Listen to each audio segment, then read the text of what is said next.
One of the quickest ways for me to think somebody got that Cody Rhodes elimination chamber experience as a kid and is suffering from crippling amounts of childhood CTE is for them to say to me, "We live in a simulation.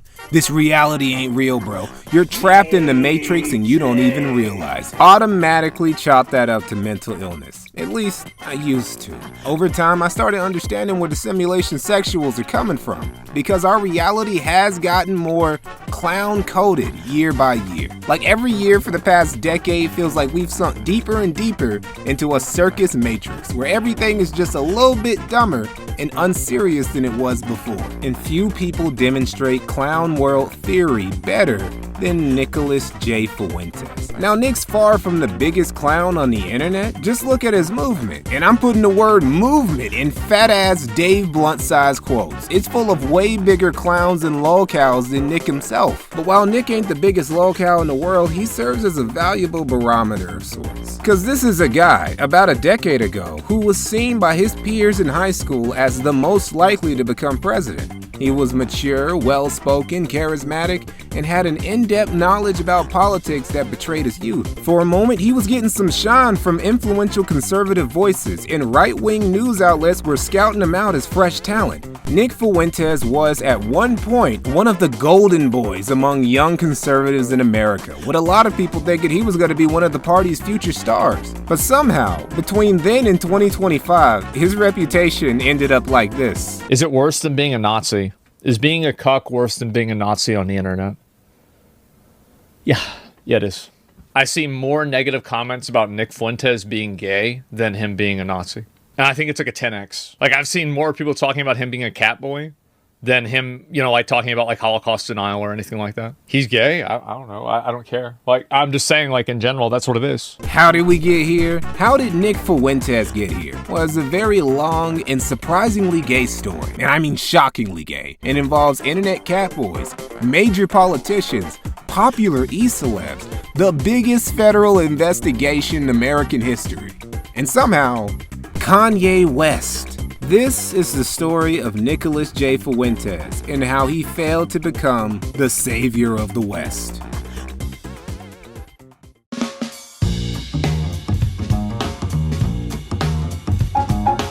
Donald Trump has done irreparable damage to the United States in the past decade. And not even through his own actions, really. Just by existing, this dude has warped and reshaped the minds of people all across the country. Now, this malady is popularly known as Trump derangement syndrome, and it affects people both super anti-Trump and super pro-Trump. Somebody tag in Donald Trump.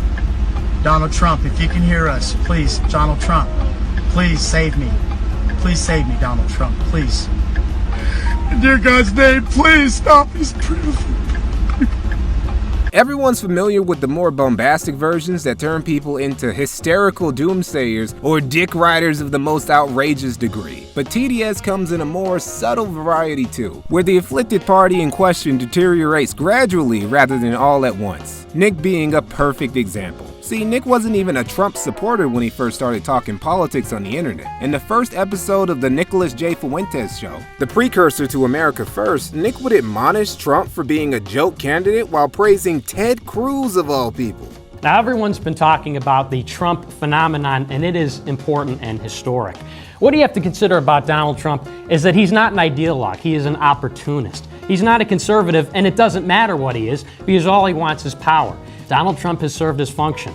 His time is over. It's time for serious candidates. Let the adults talk, Donald. We don't need the exclamatory phrases, the borderline racist remarks. Now we need real candidates. Yeah, Nick was really put together back in 2015 and 16. The lauded vice president of Lyons Township High School had already developed a reputation for being a gifted public speaker and politically adroit in a way most teenagers in America just weren't. After graduating, Nick would leave his hometown of Chicago to start attending Boston University, where he would study politics, unsurprisingly. This is also around a time where Nick would finally change his opinion about Trump, claiming in Boston University's Who I'm Voting For video that he would be voting for Trump for a list of reasons that include stopping the demographic shakeup in the country due to unchecked immigration. This video apparently didn't go over too well with people because Nick started receiving hate mail and even threats over what he said in it. I can't find this video, by the way. It's gone.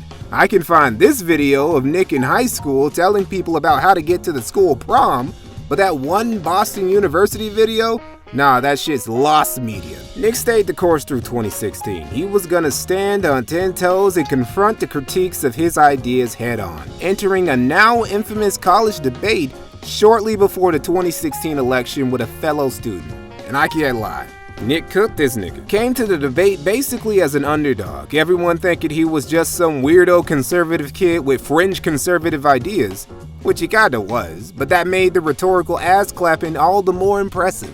Now there was this one girl in particular who thought especially highly of Nick's performance, a fellow Boston University student named Cassie Dillon. Cassie recorded the debate and sent it to Ben Shapiro, urging Shapiro to take Nick under his wing cause this kid was something special. Oh, she was right. Not in the way she was expected, but she was definitely right. Unbeknownst to me, I was doing this debate and I was unaffiliated, unaligned. I was just some student doing this debate, arguing for Trump. And Cassie Dillon, who was a fellow at Daily Wire, was periscoping the debate on her Twitter. After the debate, she comes up to me and she says, "Oh my gosh, that was the best thing I've ever seen. My name's Cassie Dillon. I'm with the Daily Wire." She goes, "I texted Ben Shapiro about you. They wrote an article about me." One of their writers, who's Jewish, Elliot Hamilton, who was a Jewish writer at the Daily Wire, wrote a big spread about me. I got on a phone call with Elliot Hamilton, and he said that they were considering offering me a job at the Daily Wire as a writer. And I said, wow, I'd love to do it.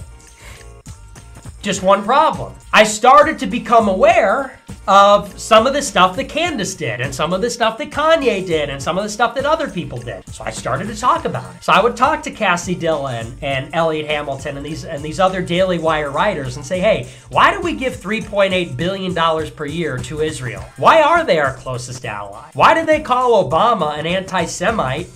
Because he let the Security Council condemn the settlements in the West Bank. That's American policy. So within a few months of that, I was told that I would not be getting a job with Daily Wire. They all blocked me. They all cut contact with me.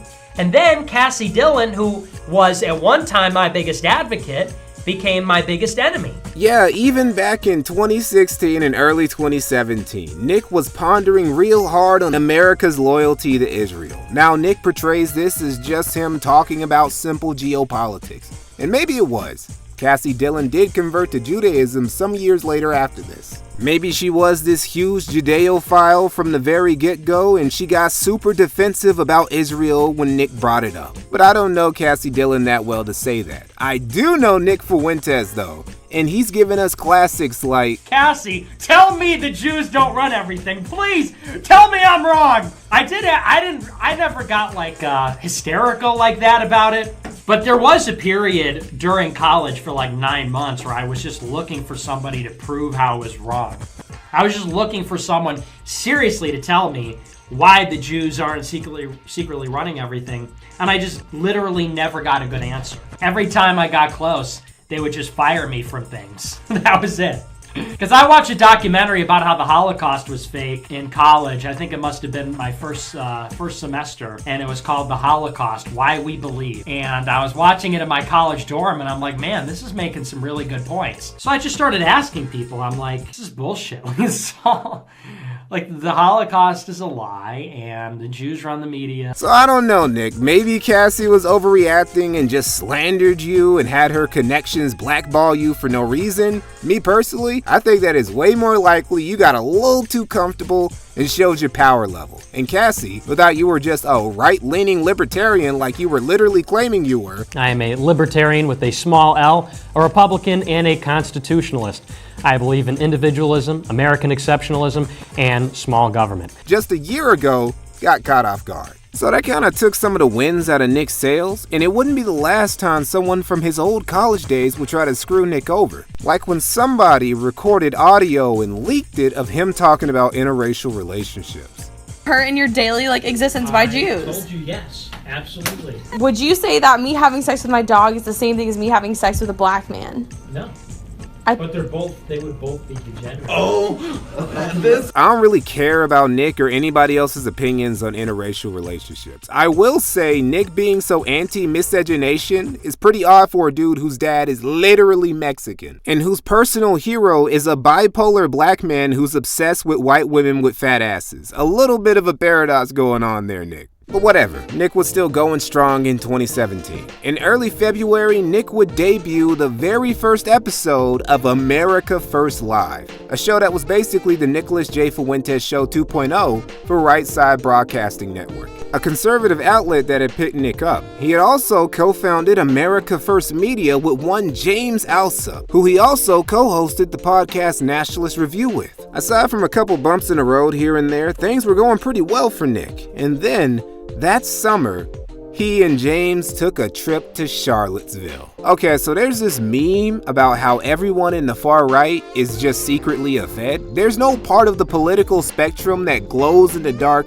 quite as bright as the dissident right. Every other person is suspected of, if not being an FBI agent, of at least being an informant who's on their payroll. Now, while every influential dissident right figure has gotten glowy accusations once or twice, few have glowed as bright as Richard Spencer. Some of you might remember Spencer. He was kind of a big deal shortly before and during Trump's first term, famous for classic quotes like, "I want to make white privilege great again. Africans actually benefited from white supremacy." And Sargon, you think you're more intelligent than you are. Stop trying to be a dick. Sargon, I am sorry. You're going to find this insulting. You think that you are more intelligent than you are, and that is a difficult place for you to be. Yeah, Spencer was bigger than any other name in the alt-right by far. He was also the dude who set off more Fed alarms than almost any other name in the alt-right by far. Cause how did he end up as the king of the American far right anyway? Well, he was anointed as such by the media, who never missed an opportunity to put a camera and a mic in Spencer's face, waiting for bro to give the spiciest hot take he had in the chamber, even inviting him for personal interviews,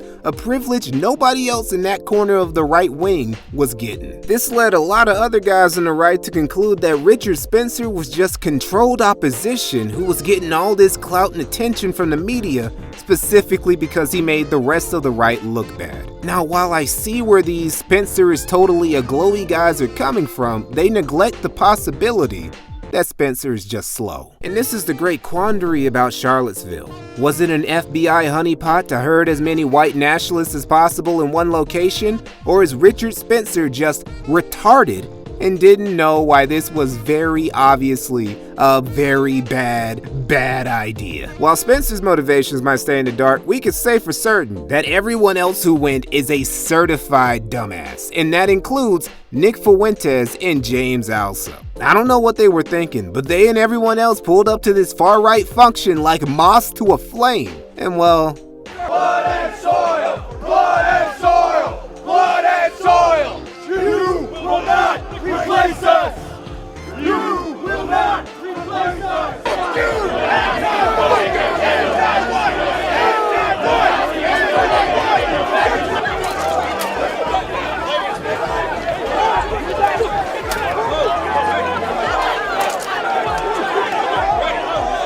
We begin tonight with that breaking news, a horrific scene in Charlottesville, Virginia, a white nationalist rally that descended into deadly violence and chaos. The images just coming in, a car plowing into a crowd of demonstrators protesting against those white nationalists, a 32-year-old woman killed, a number of severe injuries, many life-threatening. A driver has been taken into custody. Unite the Right and its consequences were a disaster for the alt-right specifically and the right wing in general. Trump, along with the rest of the Republican Party, would spend the rest of his first term with the stench of this event all over him. And the alt-right? Oh, they were done. Cooked. We're talking mass deplatforming all across the net throughout all of the rest of the year. A lot of these sites were looking for a reason to call these dudes in the first place, especially the ones with bigger followings. And the heat from Charlottesville gave them the excuse they needed to do just that. You know what rising star in the dissident right managed to survive the great alt-right purges of 2017 and 18? Nicholas J. Fuentes. Somehow, our little far-right Chicano was one of the few who who managed to keep his head on his shoulders. I guess he was just too short for that censorship site to clip him, cause his YouTube channel and socials were left alone, for a while at least. The only real lick he got for going to unite the right was getting dropped by RSBN in August, but even that was more of a blessing than a curse, because America First was starting to gain some real steam. Nick would even make a small company out of it, the America First Network, with James Alsop by October. You ever wonder how Nick made it to the top of the dissident right? Well, this is how. He just got lucky. Nick's star would actually shoot even higher in the months following Charlottesville because of the interviews he received from outlets like Time Magazine, the Boston Globe, NBC's Today, and even Fox News. Now, a lot of this attention was, admittedly, really negative, and it resulted in so many people targeting him and sending him threats online that now he didn't think he was safe studying at Boston University anymore. So Nick was like, and dropped out shortly after Charlottesville to move back in with his parents in Chicago. Now, I have no way to prove this, but I'm 100% positive that Nick dropping out so abruptly was motivated by Kanye, who's his idol, his second messiah. He probably has a shrine to this nigga right next to his bed. You just know he was playing College Dropout on repeat during his whole flight back home. Now, Nick, so far as I know, has never attempted to go back to school or even expressed a desire to go back to school. His path was set, and it wasn't a straightforward path towards being a politician or proper political analysis like he and others who knew him imagined. His path would be that of an edgy E-celeb.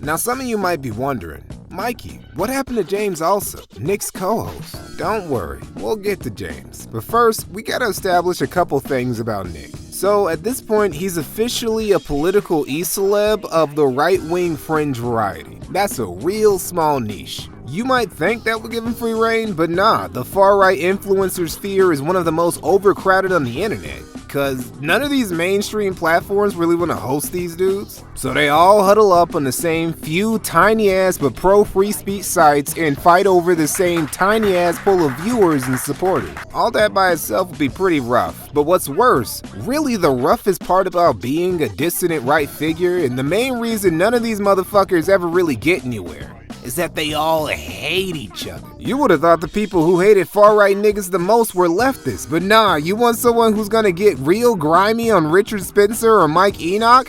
Call another dissident righty. This friendly fire results, obviously, in a lot of drama, and there's never been a bigger friendly fire merchant or drama monger in the dissident right than Nick Fuentes. If there's an alt-writer with an opinion Nick didn't like, he would personally make sure that dude was destroyed and publicly admonished on stream and on Twitter for the world to see. Now, Nick's excuse for this behavior was that all these alt-right dudes, which he never considered himself a part of, just weren't optical like he was. What with their open Nazism and openly white supremacist talking points. Nick thought the far right needed to take a more strategic approach, hiding their power levels until they could get people who shared their interest in the positions of power and change the GOP from the inside. And doesn't that just sound subversive as fuck? Like, you constantly hear these dudes crying about Marxists and Jews subverting the West when that's literally what they want to do. See, it's not that subversion is automatically bad. It's just bad when people who don't share my specific politics are doing the subverting. Anyway, Nick's obsession with optics and disapproval with how a lot of his dissident right peers got down led to him butting heads and stirring the pot with a lot of them on the regular. Millennial Woes, Tara McCarthy, Lauren Southern, Richard Spencer, the list goes on.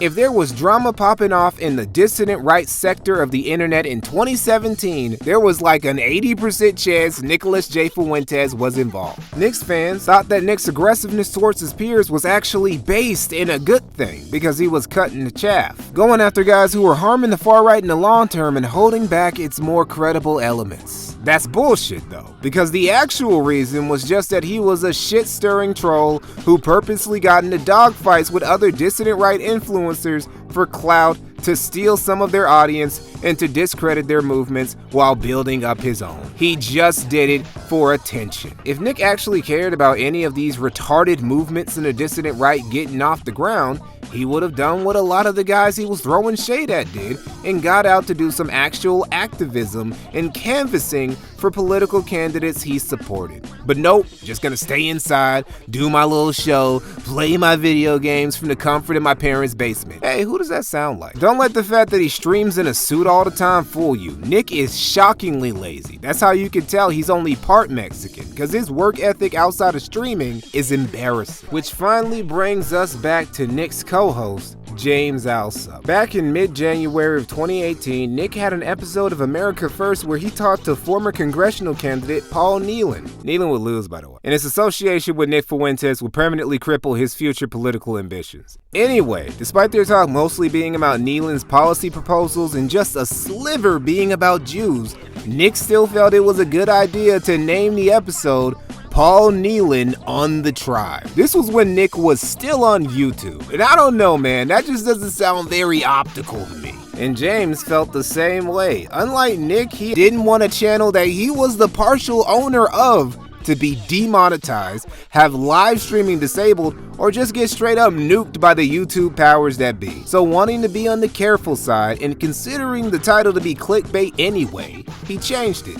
And Nick was pissed. He took this editorial decision by James as a big insult. Just who did Alsop think he was, backseat driving Nick's decision with his channel? Again, Nick was only partial owner of America First Media. It belonged to James too. But Nick wasn't stressing those type of details. He was thoroughly fed up and took to Periscope, a now defunct Twitter streaming app, and announced that America First Media was done. It was over with, and it was mostly James Alsop and Matt McEwen's fault. Who the fuck was Matt McEwen, you ask? Well, he was Nick and James' mutual partner that Nick put on blast out of nowhere. Nick actually divulged quite a bit of dirty laundry in his Periscope video about both McEwen and James, especially the latter. According to Nick, this fallout was a long time coming because James was lazy and didn't contribute nearly as much to America First Media as he had led people to believe. His procrastinations being the main reason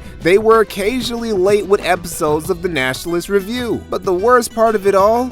James had fucking doxed Nick's sister. And that's the story of how Nick Fuentes ended up as a one-man show and how James Alsop faded into obscurity. At least according to Nick to his fans. James, however, made a retort to Nick titled The Truth About America First Media, where Alsop provided receipts that proved that literally everything Nick had said was a lie. As you've probably seen by now on Twitter or Gab or elsewhere, the company that I co-founded back in October, America First Media, has officially parted ways with the host of the America First show, Nicholas J. Fuentes. Unfortunately, Mr. Fuentes did not want the split to be amicable. He immediately launched on the offensive, retweeting everything from straight up libel and slander about me, to insinuating I had Down syndrome, to doxing our business partner and insinuating that I had doxed his sister on poll. He tried to present me as having not done any work for the company, and his evidence for this was the 100 live streams he had done versus the 15 live streams that I had done.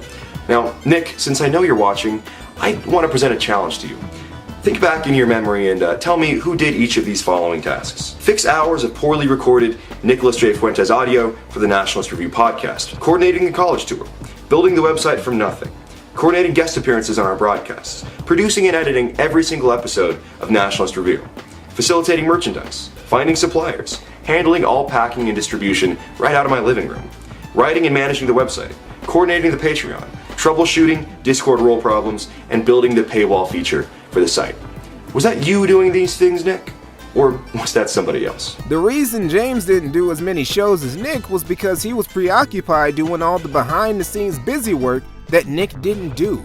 He was also having to balance school in between all of that since, unlike Nick, he didn't drop out and run back to his parents' basement just because he was getting some threatening messages over his political views. Oh yeah, and the doxing of Nick's sister? Not only did that not happen, it would have been literally impossible for James to dox Nick's sister because her docs were just public photos that had already been posted on Poll during December of last year. There is a 0% chance that Nick didn't already know this. But according to James, the real reason why Nick decided to kamikaze his business relationship with him and Matt McEwen was over a PC. That brings us to the crux of the matter, the PC question. In DMs, Nick said he needed a new computer to improve the quality of his show. He asked James and Matt about what he would need and how much it would cost. James, after some time, decided that Nick getting better equipment would be good for America First Media in the long run. So he told Nick that he would fund him a new PC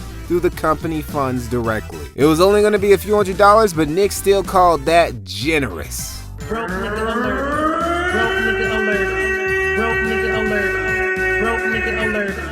Broke nigga alert. Broke nigga alert. Now, despite James going through all this trouble, Nick started getting pissy anyway, just because James and Matt didn't respond back quickly enough, mainly because they were busy. Again, Nick wasn't going to school at this point, and he had left all the behind-the-scenes stuff to James and Matt. So when he wasn't streaming, he was either shitposting on Twitter or playing video games. The idea that an adult could have actual responsibilities or a schedule that would consume a lot of their time was beyond our little Mexican Aryan's mind. Nick's bitching and negging caused the discussion to break down, and during the time when James was expecting everyone to cool off and come back to make peace afterward, Nick started slandering him and Matt on Periscope. And that's the story of how America First Media actually died. Nick crying in DMs because James Alsop didn't respond to him quick enough about his new PC that he wouldn't be building and that he wasn't really paying for anyway. A lot of people would say that Nick going his own way was the best move he could have made. Regardless of whether they're right or wrong, the main takeaway from all this is that Nick is a guy who has a problem with playing nice with others. This dude couldn't get along with anybody in the nationalist dissident right sphere, not even his own co-host. And somehow, this was Nick at his most grounded. Because from 2018 onwards, this brother would gradually go off the rails.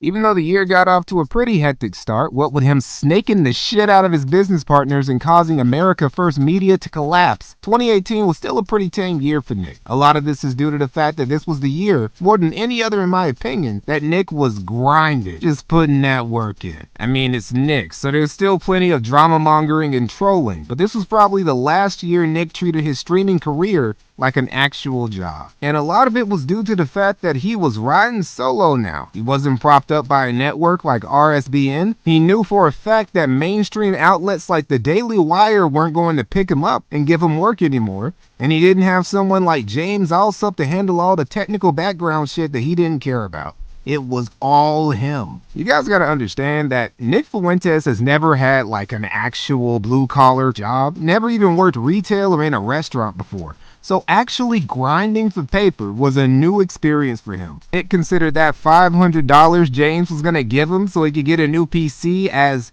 generous. Just 5 Benjamins was career-changing money for Nick at the time. And now, he was a college dropout, living off McDonald's while streaming out of his parents' basement. 2018 really was the closest Nick ever came to being working class, cause that brother was struggling. So with money most certainly being an item for him, and with his future once pretty well thought out, now clouded in uncertainty, Nick decided to go all in on building up America First, pulling himself up by his bootstraps and going to work. He worked on establishing his America First brand on YouTube, focusing on expanding his audience and gaining lots of subs. He still made time for attending nationalist events like the American Renaissance Conference, becoming the youngest guy to ever give an address there, and further legitimizing himself in nationalist circles. But the biggest decision he made throughout 2018, or rather the decision he would make that would have the most profound effect on his internet career going forward, was Nick getting involved in internet blood sports. Internet blood sports, or simply IBS, were a style of debate stream that really took off in early 2018. Tired of the white bread, spiceless debates everyone was acquainted with on both the left and the right, a new format emerged that revolved around 2 niggas that hated each other, jumping into a digital cage match. Are you a trans-rad feminist, a pro-theocracy incel, a militant atheist, just a fucking Nazi? Well, get your ass in the Thunderdome and throw down in front of a bloodthirsty audience. And of course, IBS attracted degenerates from all across the political spectrum who engaged in flagging, doxing, and even swatting. And Nick loved this shit. Bro was genuinely in his element, running sets with skeptics, libs, and alt-righters. He'd even hop on Ethan Ralph's kill stream in 2018 to go blow for blow in a reunion grudge match with James Alsop. Well, it's funny. I do the internet blood sports, and people give me a hard time about it. What do you think it is when I call out Richard Spencer and all these other people? I love internet blood sports. Nobody wants to jump in and join me with it. And when I do, everybody yells at me. Everybody's like, Nick, you're burning bridges, Nick. Nick, really? Again? You're starting drama again? Shut up, fat. I'll start drama wherever I want. Now, Ralph wasn't the only internet character who Nick would start linking up with. In fact, there was a growing cast of eccentric characters cropping up around Nick. We had Baked Alaska, a failed rapper, failed political commentator, future failed YouTuber and streamer, pretty much a failed everything, who would start broing it up with Nick from late 2017 onward, and who will remain tight with the America First crew from there on out, despite initially being a Richard Spencer ball wash. There was Beardson Beardley. I did like the normal 9 to 5 shit, and it was fucking soul crushing to me, dude. It's like, you know, I was like 18, and I was like, I'm gonna be a musician, and I'm gonna tour, and then that fucking failed, and I was like, well, I guess I better just be like a normal person. And now I'm like going through my midlife crisis where it's like, you know what?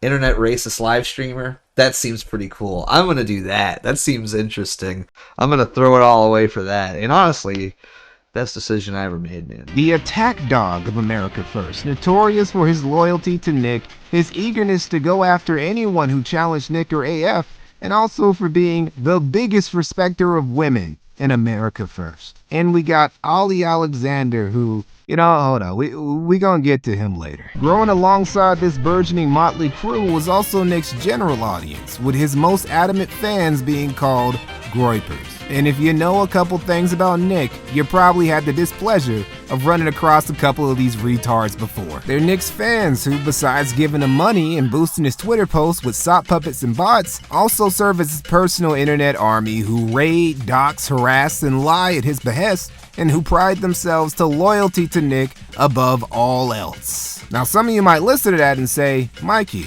that sounds a little cultish. Nah, it's not a cult. I mean, yeah, they do whatever Nick says, and he might call them a cult or his army on his show, but only as a joke. You know, tongue-in-cheek. Nick's an irony bro, after all. Irony and optics, these are the two hands. These are the two hands that are gonna save the white race. Now, Nick doesn't really seem to know what irony actually means. To Nick, irony is just saying what you actually for real believe, but in a really sarcastic way so you can claim plausible deniability afterwards. But look, the whole Groyper army thing, it was just a bit of fun. A LARP. At least it was until 2019 when Nick would deploy his Groyper army into battle in an event that will become the high watermark of Nick's internet career. Fast forwarding to 2019, and Nick is taking a slightly different strategy. Whereas before he was more of an outwardly edgy guy, what with his Hitler callouts and Holocaust jokes, the thought finally occurred to Nick that, you know, maybe given the impression that I'm an unironic Nazi who fucks with Hitler isn't a good look if I want to gain any actual influence in mainstream politics and not get deplatformed off everything. So he started toning it down and telling his followers to do the same. This 2019 change, this adherence to optics in actual practice rather than just lip service, was motivated by a few things. One was when he experienced his first real hiccup with a payment processor when Stripe suddenly shut down his account that January. Another was that Nick wanted to branch out more into less politically fringe spaces of the internet to spread the gospel of America First to fresh ears. The most surreal example of this by far was this Trainwreck TV podcast appearance. Just look at this fever dream ass lineup. Asmongold, Sargon, Destiny, Hassan. Now the last big reason Nick started to readjust was due greatly to the influence of a new addition to his burgeoning roster of Groyper generals, Patrick Casey. Patrick would, by the end of 2019, essentially be Nick's top guy, whispering good counsel in his ear and helping him really put the pieces together. He had started his own dissident right movement, Identity Europa, a few years prior, and it fucking failed. Failed miserably. Nobody even remembers it aside from making memes about the name. Gradually, he settled in and became an invaluable member of Nick's inner circle. And he would really prove his worth in what would be the crescendo of America First, the 2019 Groyper War. First, let me give you some backstory about the origins of this earth-shattering conflict I'm about to tell you about. Believe it or not, it all began with one woman who's become quite famous in the past few months. Ashley St. Clair. Before she was getting on her Chinese concubine type shit, planning in great detail how she was gonna baby trap the richest man on the planet, she was a simple conservathot for Turning Point USA. She's pretty popular in that sphere of the right wing for being one of its few young and active female influencers. But in 2019, she made a career-upending mistake, one that would send her, the dissident right, and somehow America itself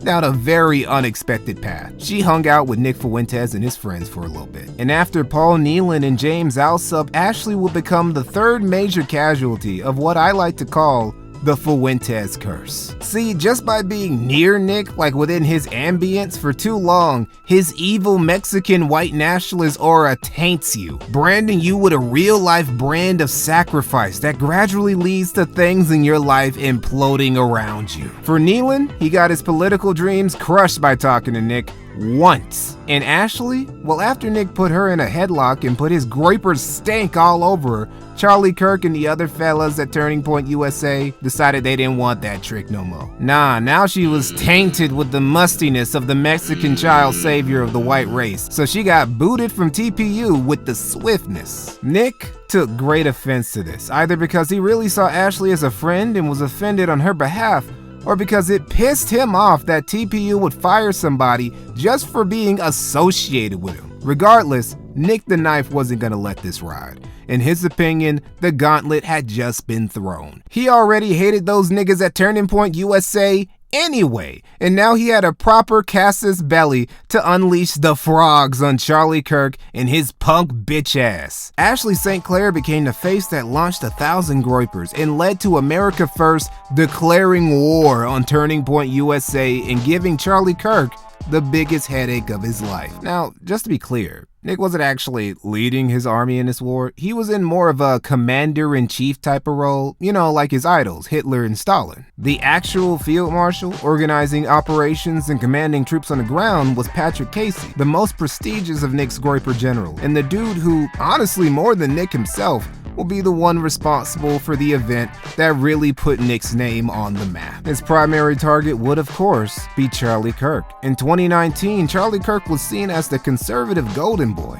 Only 24, very personable, already linking up with big names in the GOP, and his organization, Turning Point USA, having brought in millions in donations over the years. Yeah, young Charlie could do no wrong in the eyes of conservatives, save Nick Fuentes and his groyper minions. Now, in late 2019, Charlie had a culture war tour where he, along with guests like Rob Smith, Rand Paul, and even Donald Trump Jr., would go from college to college, antagonizing the students with their unassailable facts and logic. So, you know, basic bitch triggering the libs type shit. To be honest, the only one of these tours that I've ever really liked was Milo Yiannopoulos'. For starters, his tour in 2016 had a way better name than Charlie's. Charlie Kirk was just expecting to get some good highlights, get his name in a few articles, and get the chance to dunk on some snowflakes. Unfortunately for Charlie, the snowflakes who were getting dunked on were him and his guests. Hello. So my name is Patrick Casey. I'm an American nationalist and America First patriot. So, and despite all of that, despite my ardent support for the president and his policies, I was actually kicked out of CPAC earlier this year. But I didn't kick you out of this event. No, I'm not going to blame you. Just making sure. Yeah, you're very defensive here. I get that. As was my good friend Nicholas J. Fuentes, whom I believe you were just discussing up there. But look, I'm not going to blame you for that. I just want to make sure. I've got a question here. Is that the troll that keeps tweeting about me? He's not a troll. He's a very intelligent guy who has a lot to say. Right the left. Eat shit, dude. No, nobody from the left wants to challenge you. It's all groypers. Quick and fun, lighthearted question for you, Charlie. So I know you gave a speech in Jerusalem earlier this year. Yes, I did. Were there any like awesome, fun dance parties that you guys had afterwards? Because I heard that Israelis are some of the best dancers in the world. I mean, if you guys don't believe me, just Google dancing Israelis. It's insane how good their dance moves are.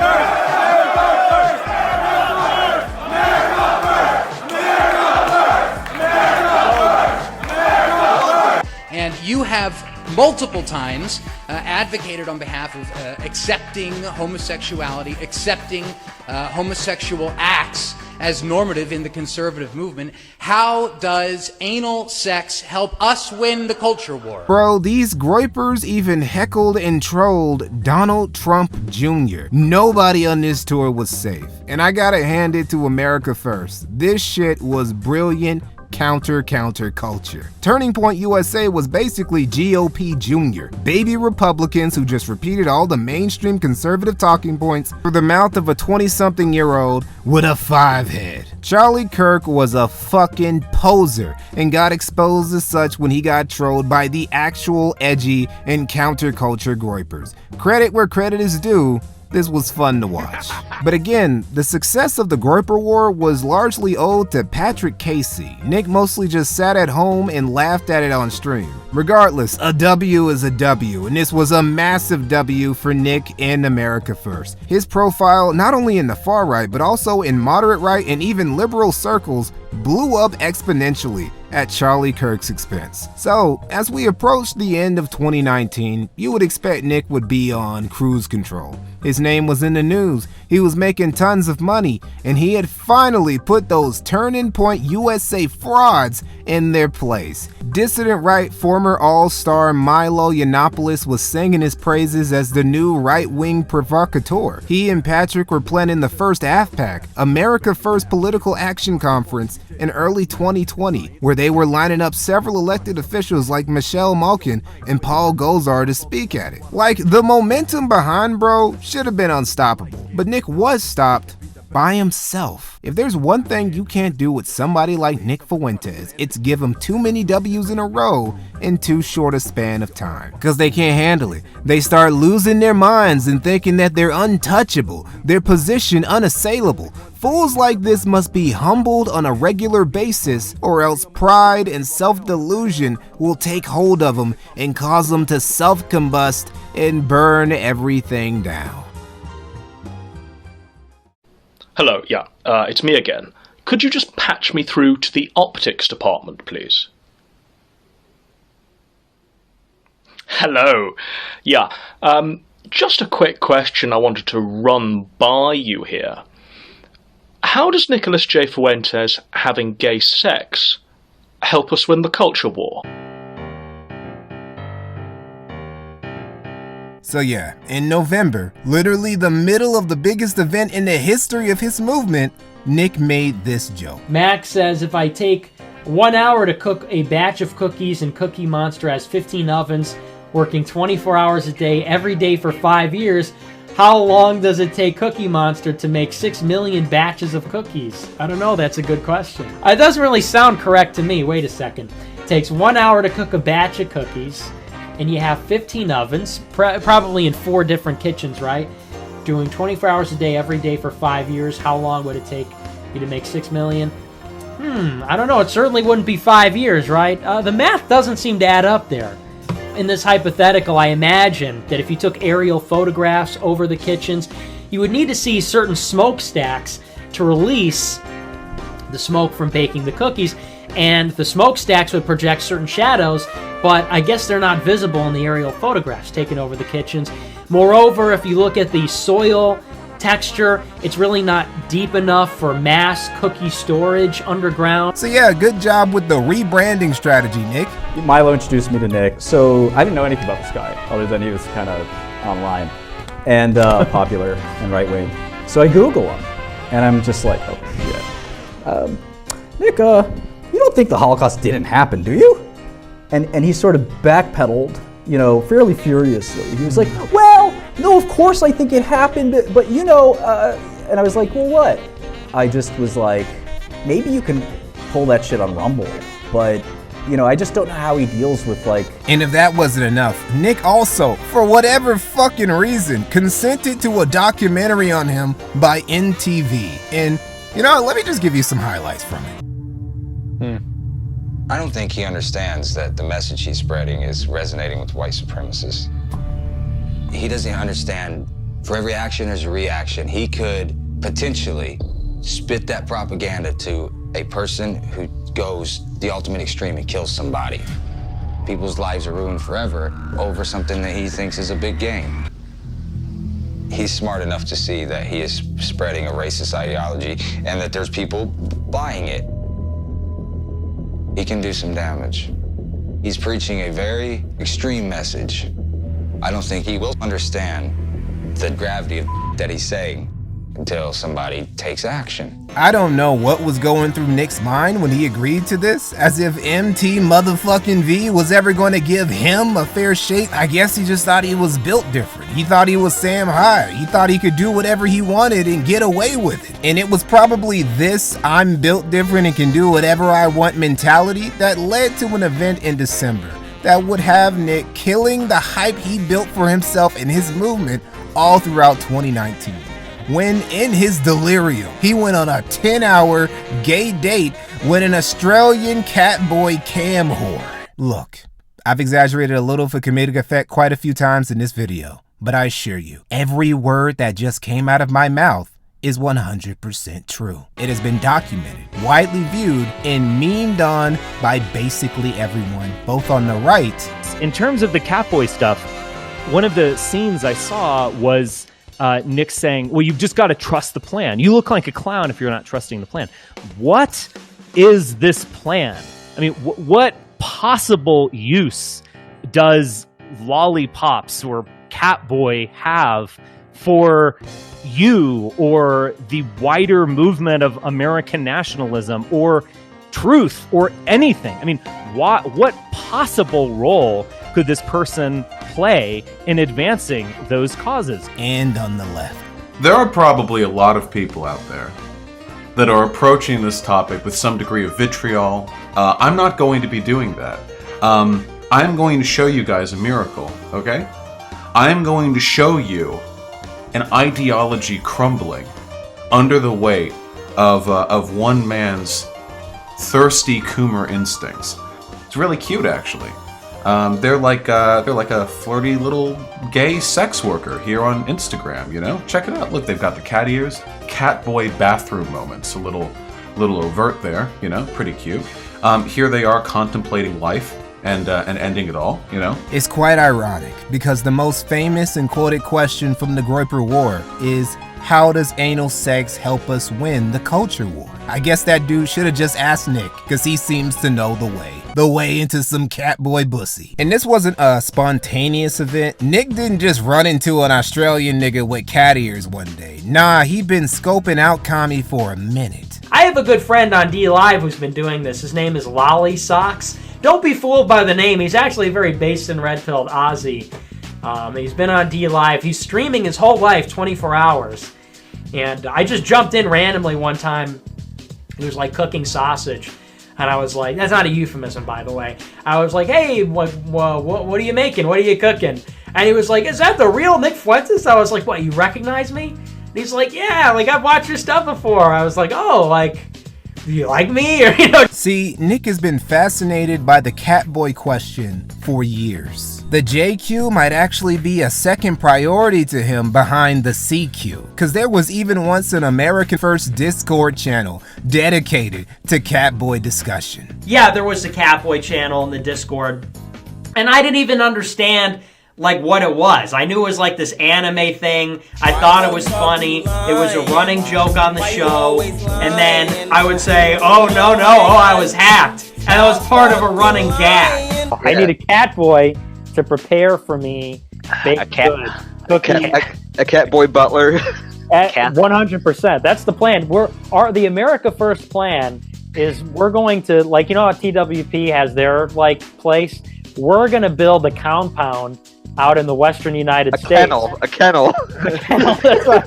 The compound and the kennel will be next door, and we'll have cat boys everywhere. They'll be serving steaks and ice cream and warm cookies and Burger King, and we'll be playing Fortnite, and nobody'll grow old. And it wasn't just a coinky dink. Nick got lost in that catboy pussy sauce and live streamed himself going on a 10-hour date with a guy he was obviously attracted to. What was especially funny is how Nick tried to pretend it wasn't a big deal afterwards. Whenever somebody brought it up, he would play it off as a joke, and his groypers went along with it. Till this day, they try to argue in the defense of Nick's sexuality and say anyone who brings it or his catboy fetish up is just reaching. Well, as Nick entered 2020, things got even worse for him when Susan Wojcicki, RIP to go, yeeted his Mexican ass across YouTube's border in February because his Nasbo shenanigans were breaking TOS. Even this wasn't the worst thing that would happen to Nick in February of 2020.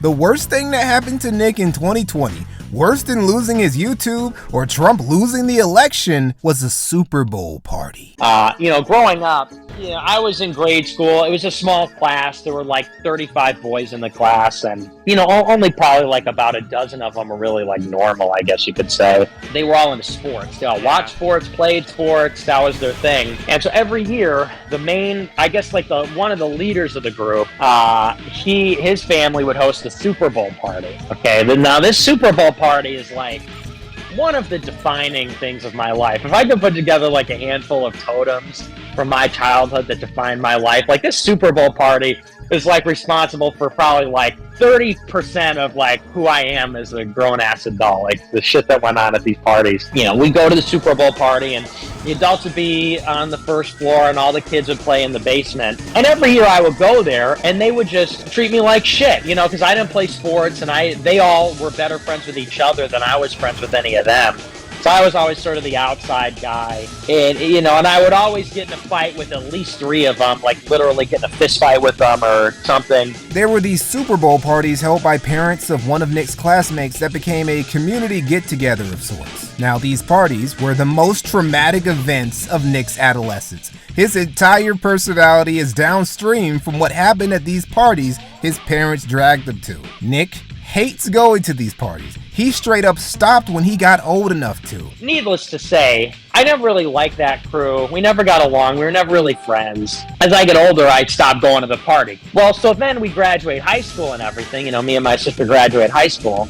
And now it's sort of different. And so I'm out of college and, the neighbors are always doing stuff. My parents are always doing stuff with the neighbors. And every time they get together, they're like, oh, everybody's asking about you. Everybody's asking where you are. You should come. Why don't you ever go to these things? Whatever. So eventually I was like, you know what? All right. This was in 2020. So I was like, yeah, all right. I'll go to the Super Bowl party. I'm rich and famous now. I'm making bank. I'm famous. I've made it. I'm coming back to the Super Bowl party and I'm going to redeem. I'm going to show up this rich, happening guy. You're all still in fucking school. I just made headlines with the Groiper War and I got money. But now he wants to go again, purely to show up his old peers because he's got money and a little bit of clout. You just know this was a dream of his for years, like a bullied nerd who can't wait to show up at his school reunion in his new Audi to find out that jock asshole who used to stuff him in lockers is divorced and working the grave shift at Walmart now. Nick was gonna pop out and show niggas. I'm gonna show up and I'll show you, like look at what I made something of myself, If I show up to this thing, this is like 2 years ago. So he goes, and then... And I say, oh, hey, everybody. I say hey to all the parents, and I wind up getting a plate of food, and I go to the basement with all the neighborhood with the kids. They're all there. They're all adults. And we're sitting around. We're talking and everything. And get this. They all get together and leave to go to another party and don't invite me. And I said, you know what? Fuck this. I said, I'm leaving too. Oh shit, that's brutal. That's a fucking fatality, dude. That's worse than if they all started bullying him again like back when they were kids. Yeah, this was definitely worse than Nick losing his YouTube. This was childhood trauma graduating to adulthood trauma. Bro really thought he was somebody now. Dude, nobody cares. Nobody cares that you got a little money in your pocket and you've been on TV and the news a couple times. In the eyes of the Groipers, Nick is a dissident right demigod who's going to save the West. In the eyes of the left, Nick is a Nazi leading a white supremacist group that wants to enforce a theocratic fascist state. In the eyes of the mainstream conservatives, Nick is a far-right albatross around their neck that occasionally tries to poke at their eyes. But in the eyes of people who've known Nick personally since childhood, Nick is that spurgy Mexican kid who they forced to be the umpire when they play baseball because he sucked at sports. We go to the baseball field down the street. We leave the party and they're team captains picking teams. And I go, whose team am I on?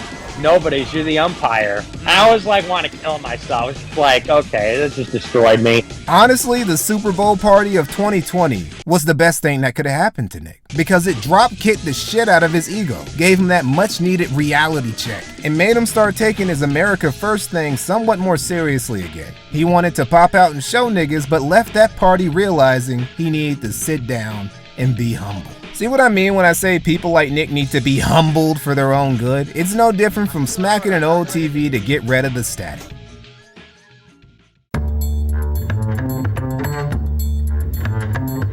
Now, the MTV documentary, the Catboy date scandal, the Super Bowl party tragedy, and Nick finally being deplatformed from YouTube were all a tremendous combo of L's that would have made a much less vain and narcissistic person second guess themselves, maybe even throw in the towel. But our Catboy appreciator kept it pushing. YouTube didn't want him? Fine, he would just stream on alternate platforms like DLive now. Nick's audience was at a decent enough size and he was making enough money to be successful no matter where he streamed. Even though the year got off to a rocky start, Nick was still determined to make the best out of 2020. One of those ways was by finally linking up with Milo Yiannopoulos. He is the one and only adorable but absolutely reprehensible young man, a person who I want to simultaneously squeeze the cheeks of and slap the shit out of. Please welcome Nicholas J. Fuentes. How are you doing, darling? I'm doing well. Good to be here. Well, thank you, thank you. So the first thing I need to ask you is, who are these Jews and can we trust them?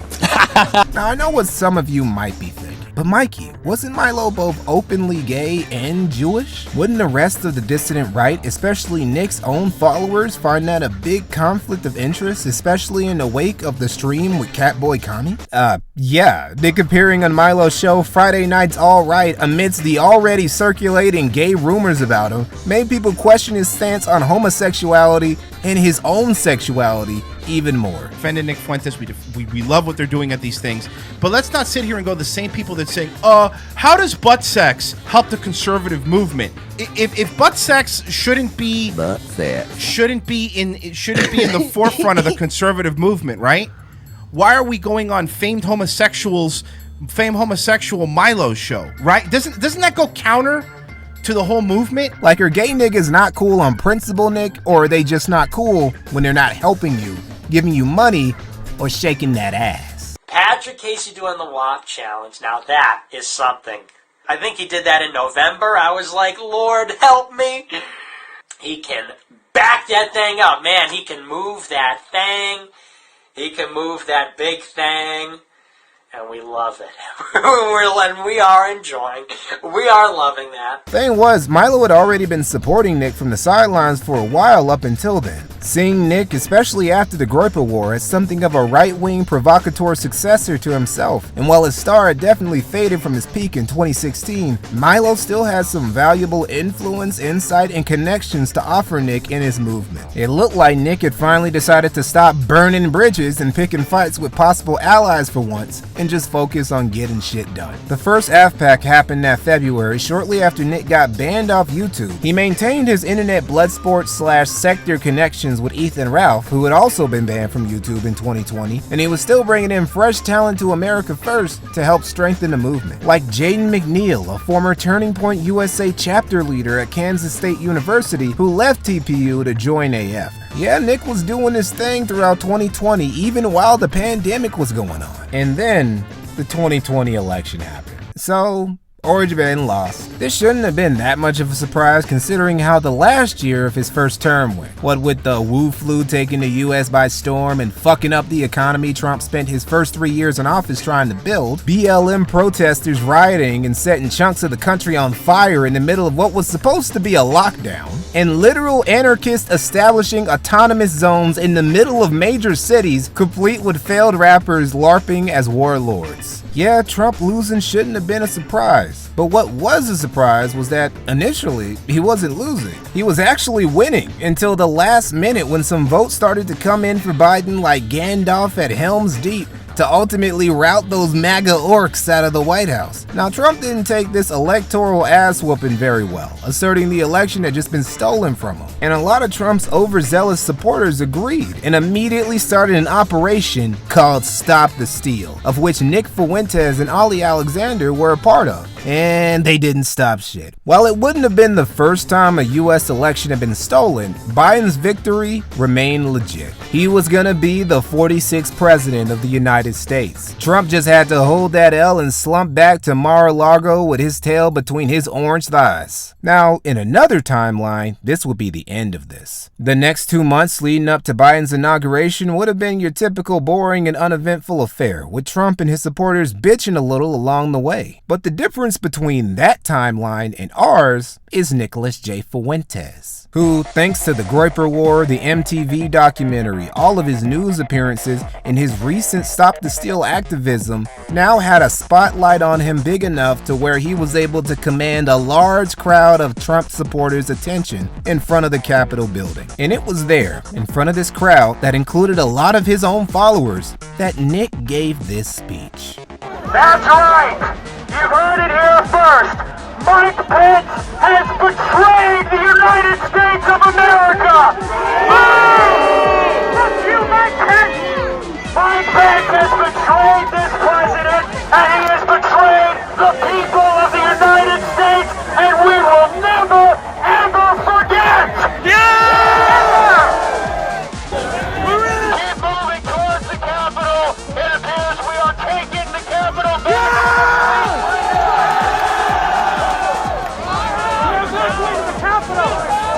Break down the barriers and disregard the police. This Capitol belongs to us. That's right. Nick Fuentes was one of the chief instigators of Jan 6. There ain't no conspiracy theory to push here. We got this nigga in 4K saying we are taking over the Capitol and break down the barriers and disregard the police. It's obvious what Nick was trying to do. He was trying to incite an insurrection to storm the Capitol. This becomes super obvious when you know that before this, he was saying how Republican legislators who didn't support overturning the election needed to be killed. Why? Because we had no leverage. What are we going to do?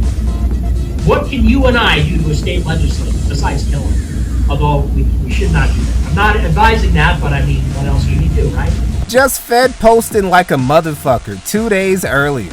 And the wildest part about all this is that nothing happened to him. Oh, there were a few consequences that we'll be getting to, but overall, Nick got away, legally speaking, with not even a slap on the wrist. More of a finger wag than anything else. Now, some of you might say, well, Mikey, Nick wasn't part of the crowd that entered the Capitol building, so even if he played a big role in encouraging it, it wouldn't make sense for him to get charged for it. Okay, but people who never went inside the Capitol building like Coy Griffin or Stuart Rhodes were still arrested. Enrique Tarrio wasn't even at the Capitol building, period, that day, and he still got arrested and sentenced. But somehow, Nicholas, we are taking the Capitol Fuentes, got to go home and do his little stream in his parents' basement where he bragged about what happened. And for that reason alone, I cannot say anything negative about the events of yesterday. I cannot say anything.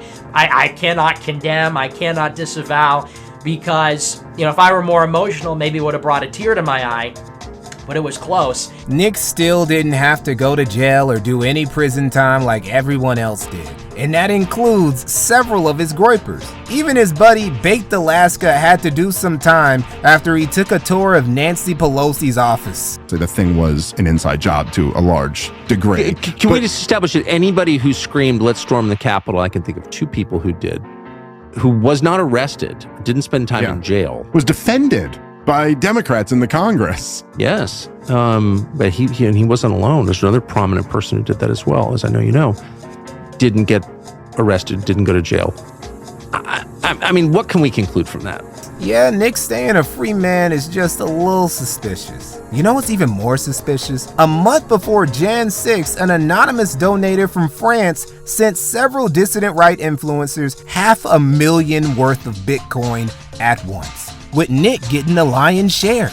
Nick received $250K worth of Bitcoin from some anonymous dude just a few weeks before becoming a main player in one of the wildest post-election scandals in US history.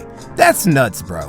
But you know what's even nuttier? All of this was a domino effect of Nick Fuentes putting Elon Musk's future baby mama in a headlock. If that ain't clown world theory at work, I don't know what is.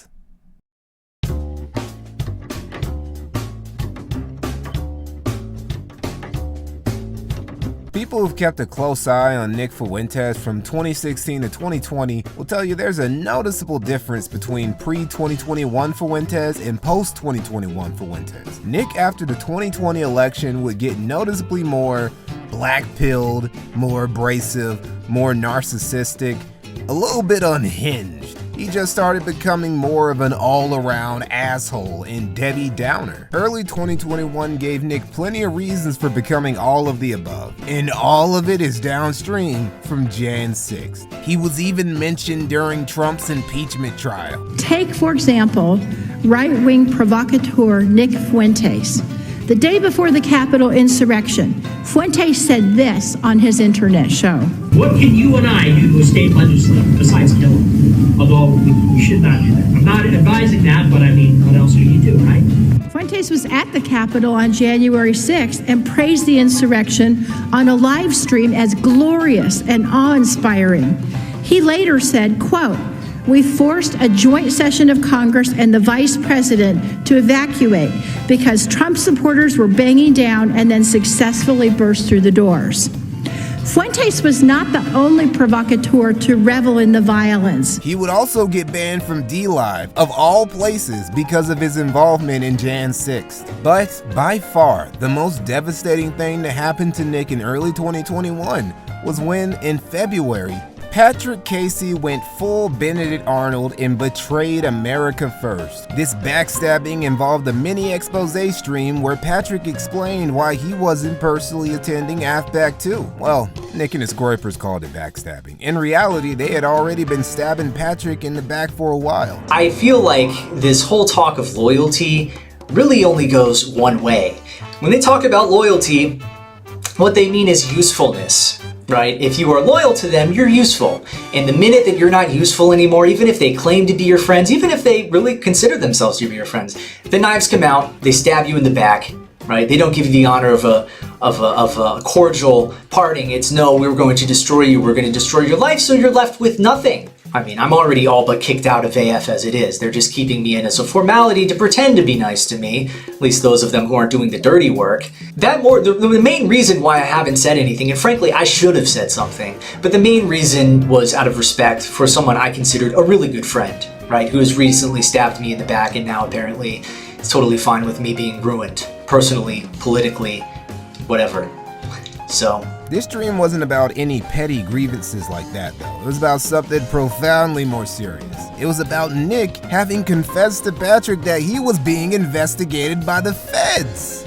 The main reason that this event is a bad idea is because of the national security state crackdown that isn't just expected to happen, that is happening. It's here, right now.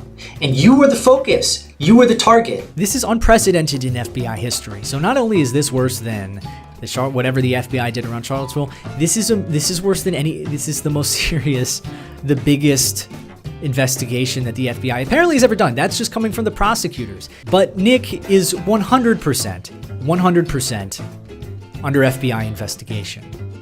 He confirmed that to me. This isn't me speculating. This isn't me looking at misinformed 4chan screenshots. Nick told me that the feds froze his bank account, right? Did he tell you that when he's collecting your real name to come to this event? Did he tell you that the feds froze his bank account? Freezing someone's bank account, that's the kind of thing that you hear about happening in like gangster movies, in RICO cases. I've been involved in dissident politics for a long time. I have never heard of that happening. This is serious. Nick was probably already on a watch list before, but he was officially on one now. Those glow-in-the-dark Negroes subpoenaed his bank records after learning about his $250,000 Bitcoin donation and had him on a no-fly list. They grounded that boy. He was gonna have to Uber his way to AFPAC 2, which he was still planning to hold, despite not only being under a federal investigation, but being caught up in the biggest federal investigation in U.S. history. Glowies never wanted blood more than they wanted everyone even tangentially involved in January 6th. Keep in mind that to even attend AFPAC 2, you would have needed to be vetted and needed to have provided Nick with your first and last name along with some proof of identification. Whole TSA dick fondling process was required just so you could watch your favorite Eastalab yap about some dumb culture war nonsense at some small dingy venue. Now with the added bonus of the feds putting you on a watch list just like him. But you're not going to weather the storm nearly as well as Nick does because Nick doesn't need to work a real job. Because Nick is a streamer with hundreds of thousands of dollars worth of Bitcoin. You, however, are just a naive-ass 20-something-year-old groper. Shit, you might even still be a teenager, and you're just starting to make your way in the world. And by affiliation with the walking catastrophe that is Nick Fuentes, you could find yourself hard-pressed to get a job, hard-pressed to get into that school you wanted, alienated by your peers and family. You might even be surprised one day to find that you can't take that trip abroad you wanted to anymore because you're on a no-fly list, just like your internet idol. Shit, you might just get entrapped by the feds altogether and end up having to do some prison time over some bullshit. Needless to say, Nick was not happy about the former top groper general of his spilling spaghetti about him in front of everybody. Now Nick would say, "Hey, fuck it," and go ahead with AFPAC 2 anyway. His reasoning being that he spent too much money on it to not do it. Behind the scenes, when we were trying to talk him out of this, he said, well, why are we going to keep doing this? Why are we going to keep doing this? The first thing that he said was that he was financially on the hook. He's like, well, guys, it's not just as easy as canceling. It's I've already spent, X amount of money on the event. Well, there you go. Sunk costs. You are using your followers as warm bodies and wallets to recuperate your money. That's it. It was sunk cost fallacy. Nick needed some return on investment. This dude really wanted his followers to gather at a single location where they would give him their government names while he was being caught up in the middle of a Grand Inquisition tier investigation by the federal government. Now, Nick's callousness towards putting his fans in precarious predicaments isn't out of the ordinary for him at all. Bro is very nonchalant about his groypers getting fucked over because of his shenanigans. Take, for example, Christian Secor, a 22-year-old former UCLA student who was the guy who went marching into the Capitol building with an America First flag. Bro was devoted to Nick. He hung off his every word. And what did it get him? A 3-year prison sentence for obstructing Congress. We also have Riley June Williams, a Pennsylvania girl who was also 22 years old. She was also obsessed with Nick. Tragically for Riley, Nick doesn't have a strong affinity for the opposite sex, so she never got his attention. Got attention for the feds though after she helped lead a mob into Nancy Pelosi's office along with Baked Alaska. She got the book thrown at her too. Oh, they got a bunch of groypers. Joseph Brody, Thomas Carey, Gabriel Chase, John Lysak, Paul Lovely, so many Fuentes supporters who went into the Capitol at their leader's behest and got rotisseried as a result. All of them still in their 20s. Now, a lot of you might listen to that and say, well, Mikey, they may be young, but that's ultimately no real excuse. It's not like Nick made them go into the Capitol. They just should have known better. All right, that's kind of fair. But what if one of them was like genuinely autistic? Like they're actually not mentally all the way there. We're talking someone who's slow and gullible and impressionable and can easily be caught up in some charismatic E-celeb's cult of personality. Let me share possibly the most tragic Jan 6 groyper story, Brian Gunderson's. Now, Brian was a little older than these other guys. He was a 26-year-old from New York. But don't let the fact he's in his late 20s fool you. Mentally, he's the dumbest of the bunch. Here's how stupid bro is. When he entered the Capitol building with the others, he was wearing his personal varsity jacket specific to his old high school. And he posted on Facebook this quote, "We all stormed the US Capitol and tried to take over the government."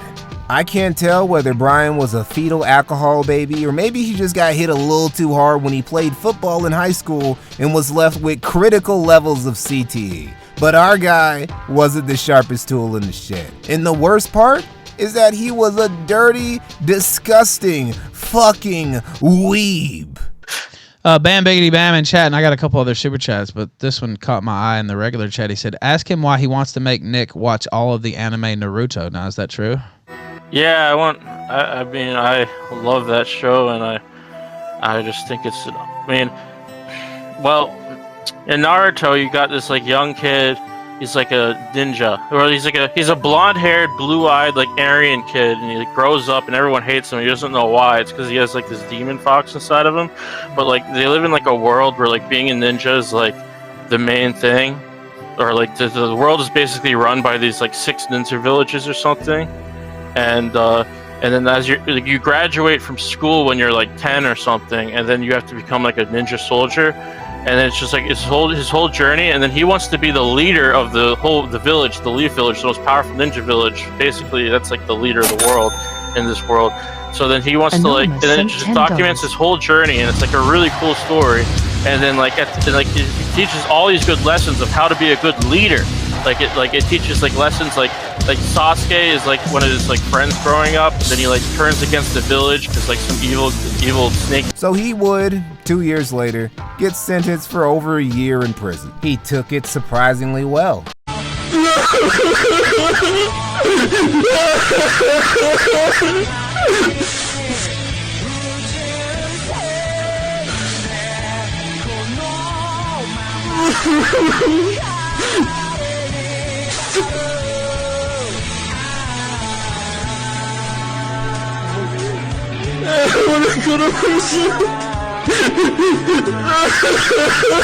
What's crazy is that even while all this was going down for him, he never stopped worshiping Nick Fuentes. Hail! Unbelievable. Hail Nick Fuentes! Hail Nick Fuentes! Nick's strongest soldier. He never stopped supporting America First either, and he was under this naive assumption that they were going to support him in return. He was even convinced that Ethan Ralph was going to fundraise some money for him. Want to guess how much Ralph and America First raised for their boy? $300. They didn't really come out in the numbers Brian was hoping. Oh, you want to guess how much of that $300 Brian saw anyway?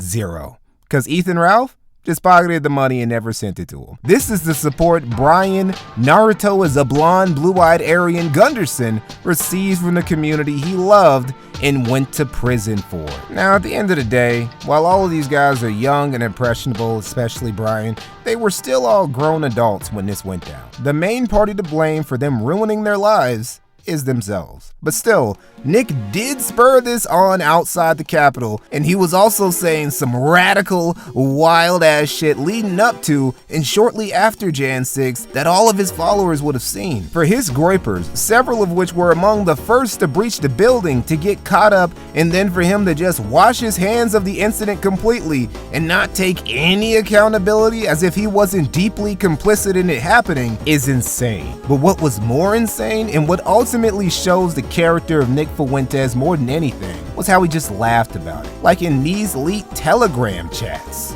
Oh, let's read this. Yeah, I remember these. It's regrettable they've been caught by the DOJ Dragnet for Jan 6, but I am not, nor do I wish to be associated with these losers. Nick, do you mean the losers you literally told to go commit crimes? Are you talking about the group of people that you told to go storm the Capitol? They're losers now because they got caught? So Nick Fuentes tells them, go storm the Capitols and ignore the police. Break in! Storm it, they should live in fear, that's what he said. And then he sends Baked Alaska in to film it all. So they all get caught on tape. I'm having trouble looking at my screen, it's glowing a bit for me. Look, I've given plenty of reasons why Nick Fuentes sucks, and I'm going to give plenty more before we're done.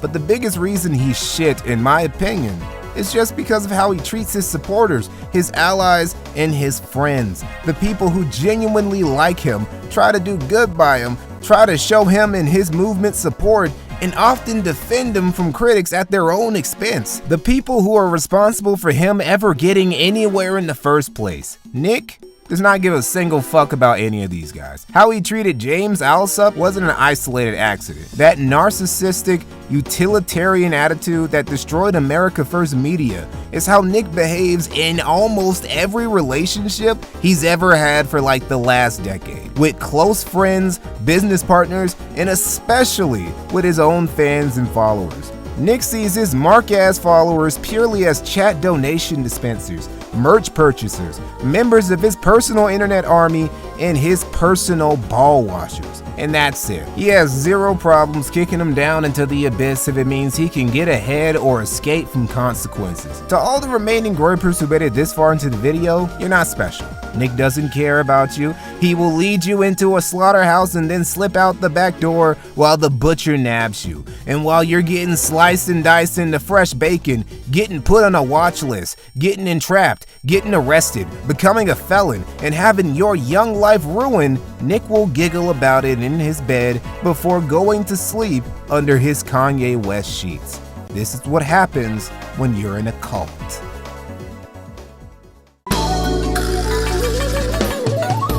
Despite knowing that he was on a no-fly list, his bank records were being scrutinized, and he was a prime suspect in the biggest glowy investigation ever, Nick was gonna keep it pushing. Honestly, that's kind of admirable. I do think that Nick's perseverance in the face of hardships is one of his few genuinely good qualities. If only it wasn't for all the other shenanigans he gets up to. For example, him crying about the Fed seizing his bank account in crypto, but then neglecting to tell anyone that they gave it back almost immediately. Yeah, that whole "the Feds took my assets" art was a lot shorter and less dramatic than Nick tried to paint it out as. This is another tally added to the Nick is a federal asset theory. So not only did you not get arrested for being one of the main, arguably the biggest insider of Jan 6, and for saying senators needed to be killed, the feds also gave you back your bank account in crypto almost immediately? Because it's very odd that on January 6th, you see Nick Fuentes commanding his group. He was supposed to go into the Capitol, he didn't. And then he didn't go. Yeah, well. So do you think he's a Fed informant? Of course he's a fucking Fed informant. Can anybody, like, watching this remember a time when the FBI gave someone their money back?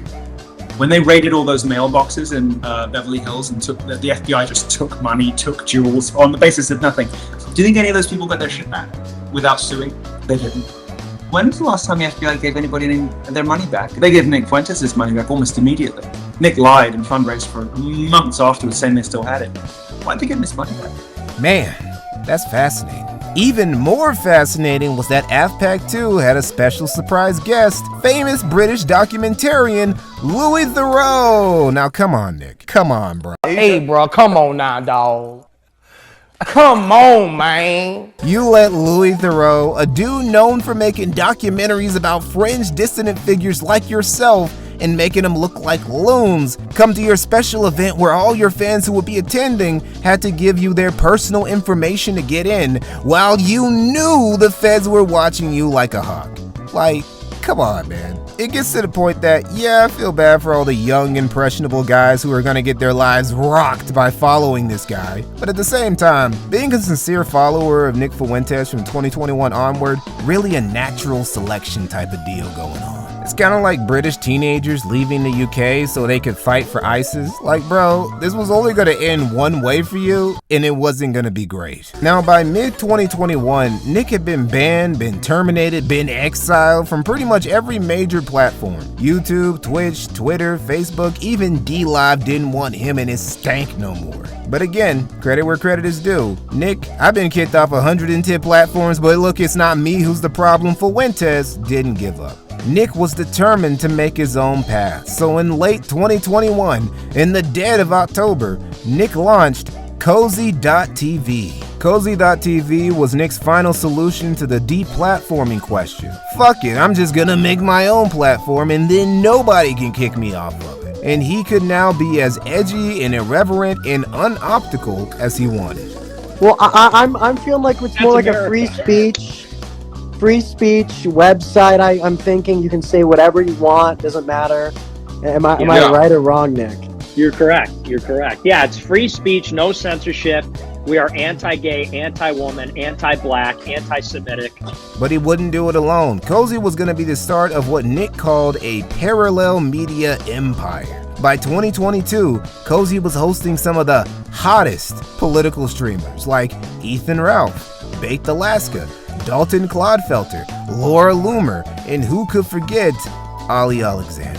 Ooh, man, what a lineup. Gonna take the whole streaming world by storm with a squad like this. Probably the only actual decent streamer that Nick got on, aside from himself, was Alex Jones, who even then was only mirroring his streams to Cozy. Jones would never stream there exclusively. Nobody would. Everyone who streamed on Cozy was only doing it because they literally had nowhere else to go. And that included Nick.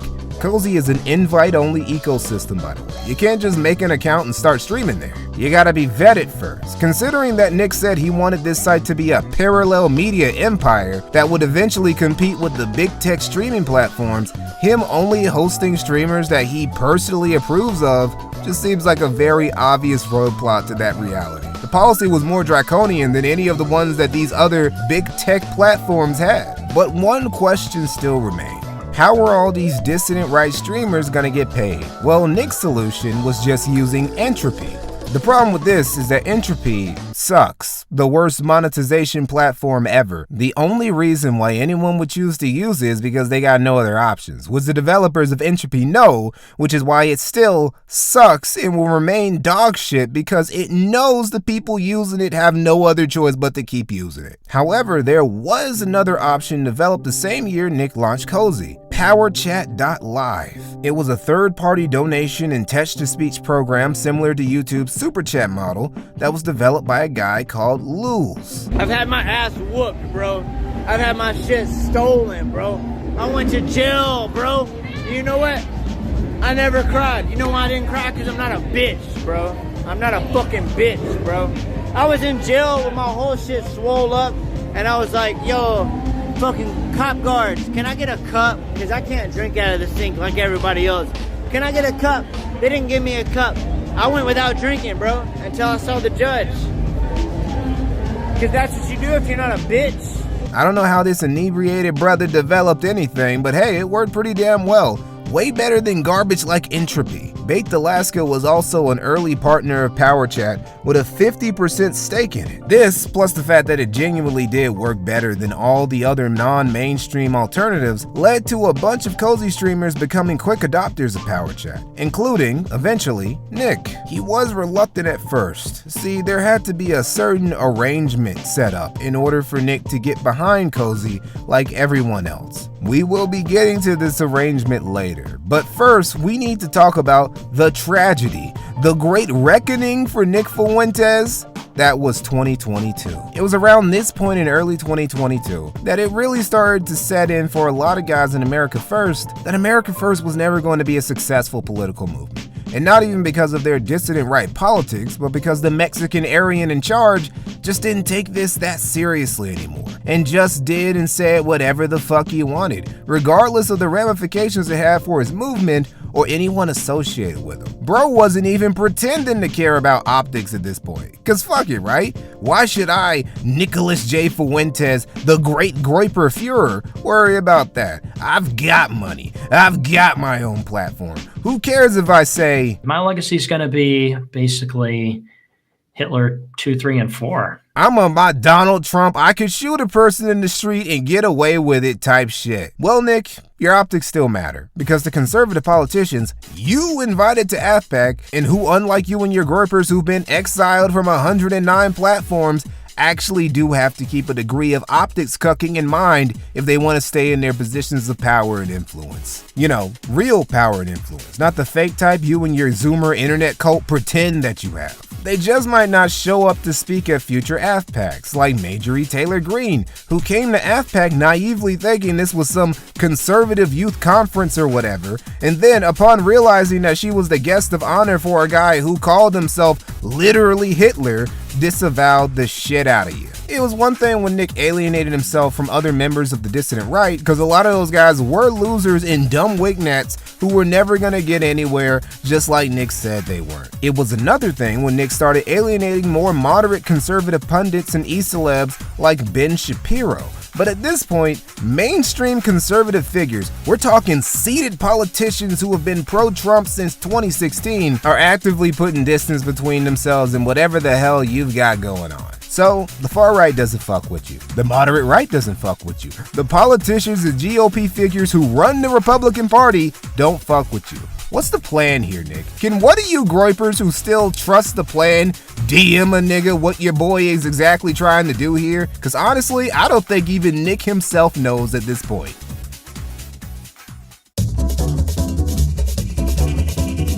2022 was the year Nick really went mask off, and it reached a point where all the remaining America First members who brought any actual value to the movement got sick of this dude and just dipped out. Granted, everyone who gets close enough to Nick ends up bailing on him in his movement eventually because he's toxic. And I know that word gets thrown around a lot, but Nick really is one of the most toxic dudes on the internet. He's the most toxic person in the dissident right, which is insane.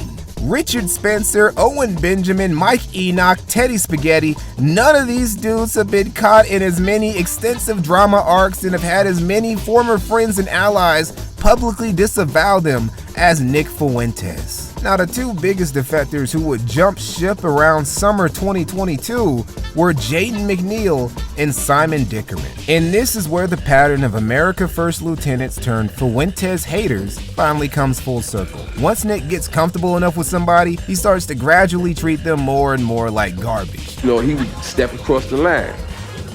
Habitually, he's a habitual line stepper. Like in Simon's case, he and Nick were actually super close. Nick actually spoke at Simon's wedding. Simon was also one of the most trusted of Nick's Groyper generals, handling a lot of the tech stuff, including back-end shit with Cozy.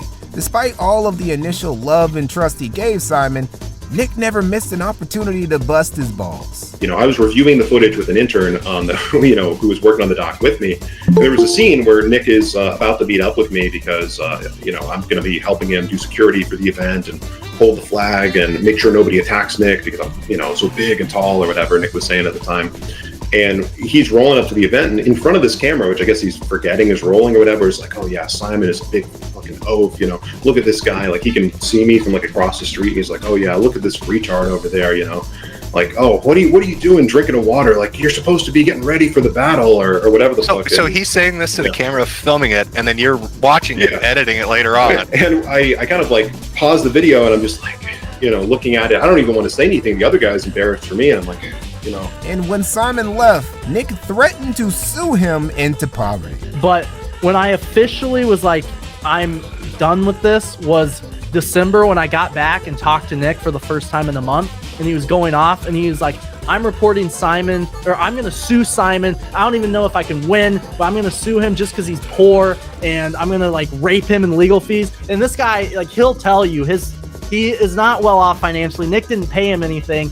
He has a wife and 2 kids. Like, he's in a not like the best scenario. And then when he also was, when Assistant Groyper left, he's like, I'm reporting this guy to the fucking feds. And it's like, this is when I was like, okay. Like, it was going to be a straight up slap lawsuit. Nick only would have done it for malicious, life-ruining reasons. Keep in mind, the reason Simon didn't have that much money to begin with was because Nick barely paid him. Because despite being a millionaire by this point, Nick was still a penny-pinching, miserly little bastard when it came to paying anyone anything. On the Keno Casino, Jaden had even revealed that Nick had bought a new car while everyone still thought his funds had been locked down by the feds. I mean, not an important detail, but yeah, just to clear that up.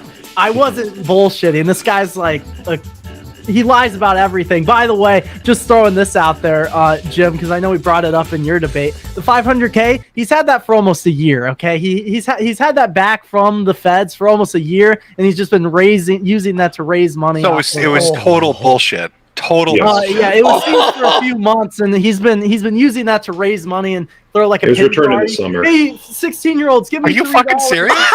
Yeah, I'm dead serious. He bought a $70,000 car right afterwards. So whoa, it's not like a big, yeah. So yeah, Jaden and Simon dragged this fool Fuentes for like 2 hours. Not just about how he was basically a cult leader now and treated everyone like trash behind the scenes, but also how he was faking the funk on the Cozy.tv stream numbers. Apparently, nobody on Cozy except Nick himself was doing good numbers, and even then, Nick was still BSing his own. So on the back end of Cozy, tell everyone what Nick has access to. Who's the multiplier? Yeah. So yeah, the views for Nick show's fake. Like, everyone knows that. Not surprising.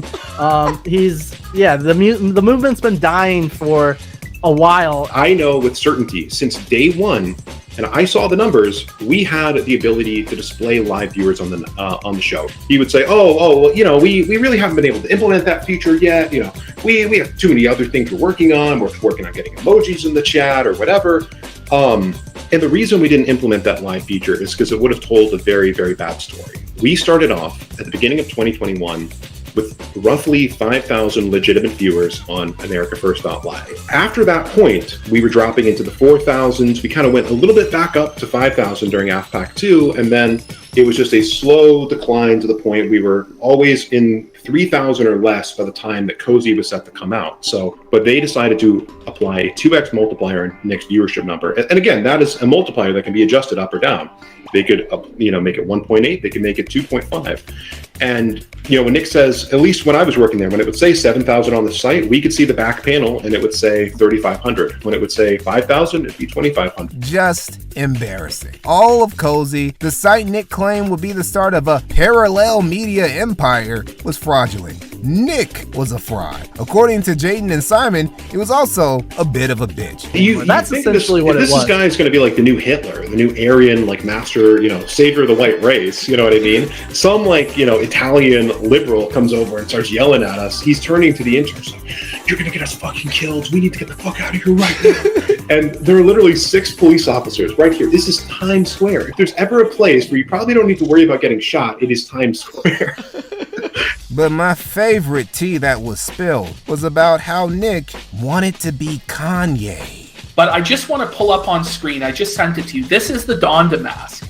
Okay. This is what he wanted to wear to the Vax rally. This is fucking insane. It's worse than I thought. Jaden, did he have a lot of ideas like this? Was he I want to wear costumes? Yes, it was like I told them yesterday. He had an idea. He really does think he's Kanye West. It's one day he's Stalin, the next day he's Kanye. He was telling me that he was going to get TR Sarter to design him shoes, and he was going to sell America First shoes. Why would he wear this? Like he's Kanye. Nick Fuentes' ultimate aspiration is to be some unholy trinity of Hitler, Stalin, and Kanye. Bro is sick in the head. And what's funny is that he knows it. He knows there's something wrong with him. He even occasionally breaks character in his own show to monologue about it. The Fed says, hey, Nick, no, you call yourself a real human being and you're supposedly a test tube baby. Curious.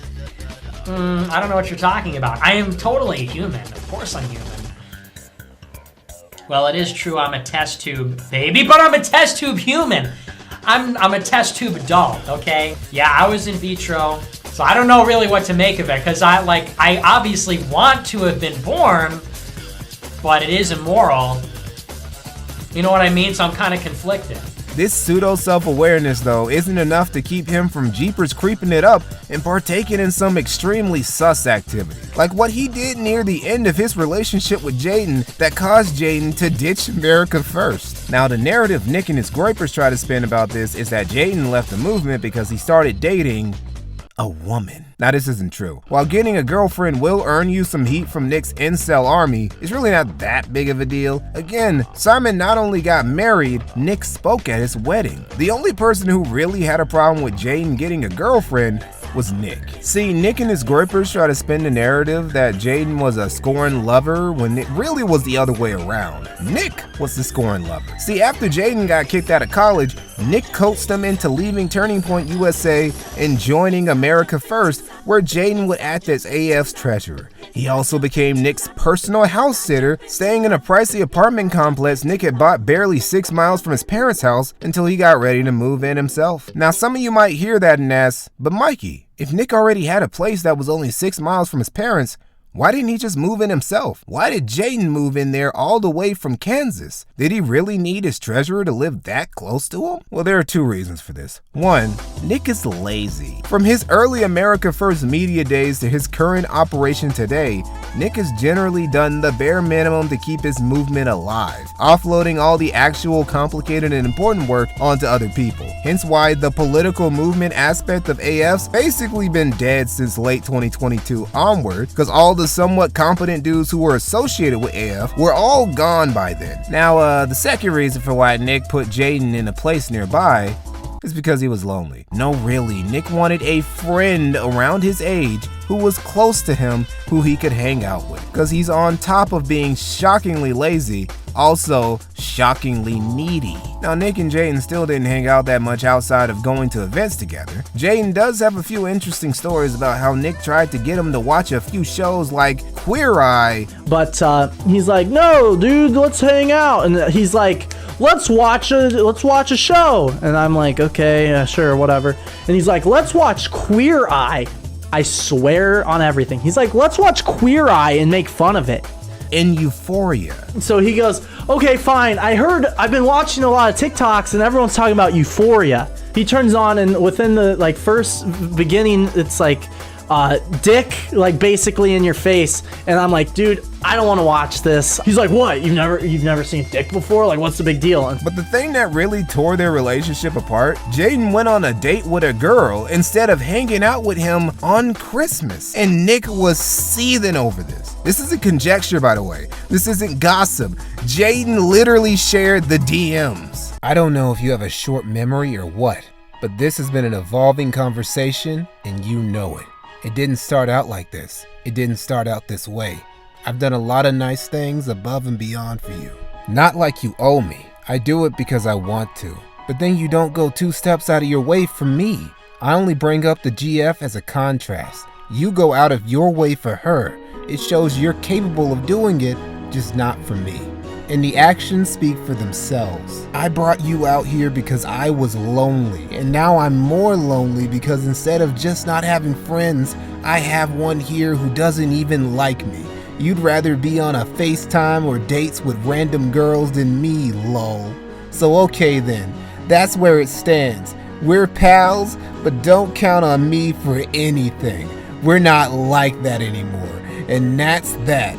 We don't have to keep going back and forth. You are gay. The sooner you realize that, the better. This got Nick so tilted, just made him a dick watcher of the highest order, that he got out a black light and started cum hunting in his apartment. May 1st, I'll be out. I wanted to get out as soon as possible anyways to get the fuck away from him. He's telling all of his buddies that he got a black light because he wanted to go see if there was any cum on my couch.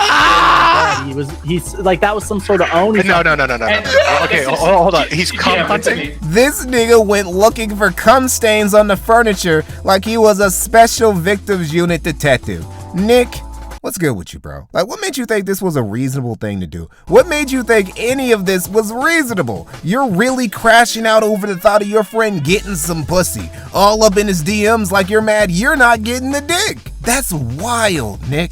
And you want to know the wildest part? Nick had allowed his political movement to become a homosexual death cult. And I'm only slightly exaggerating.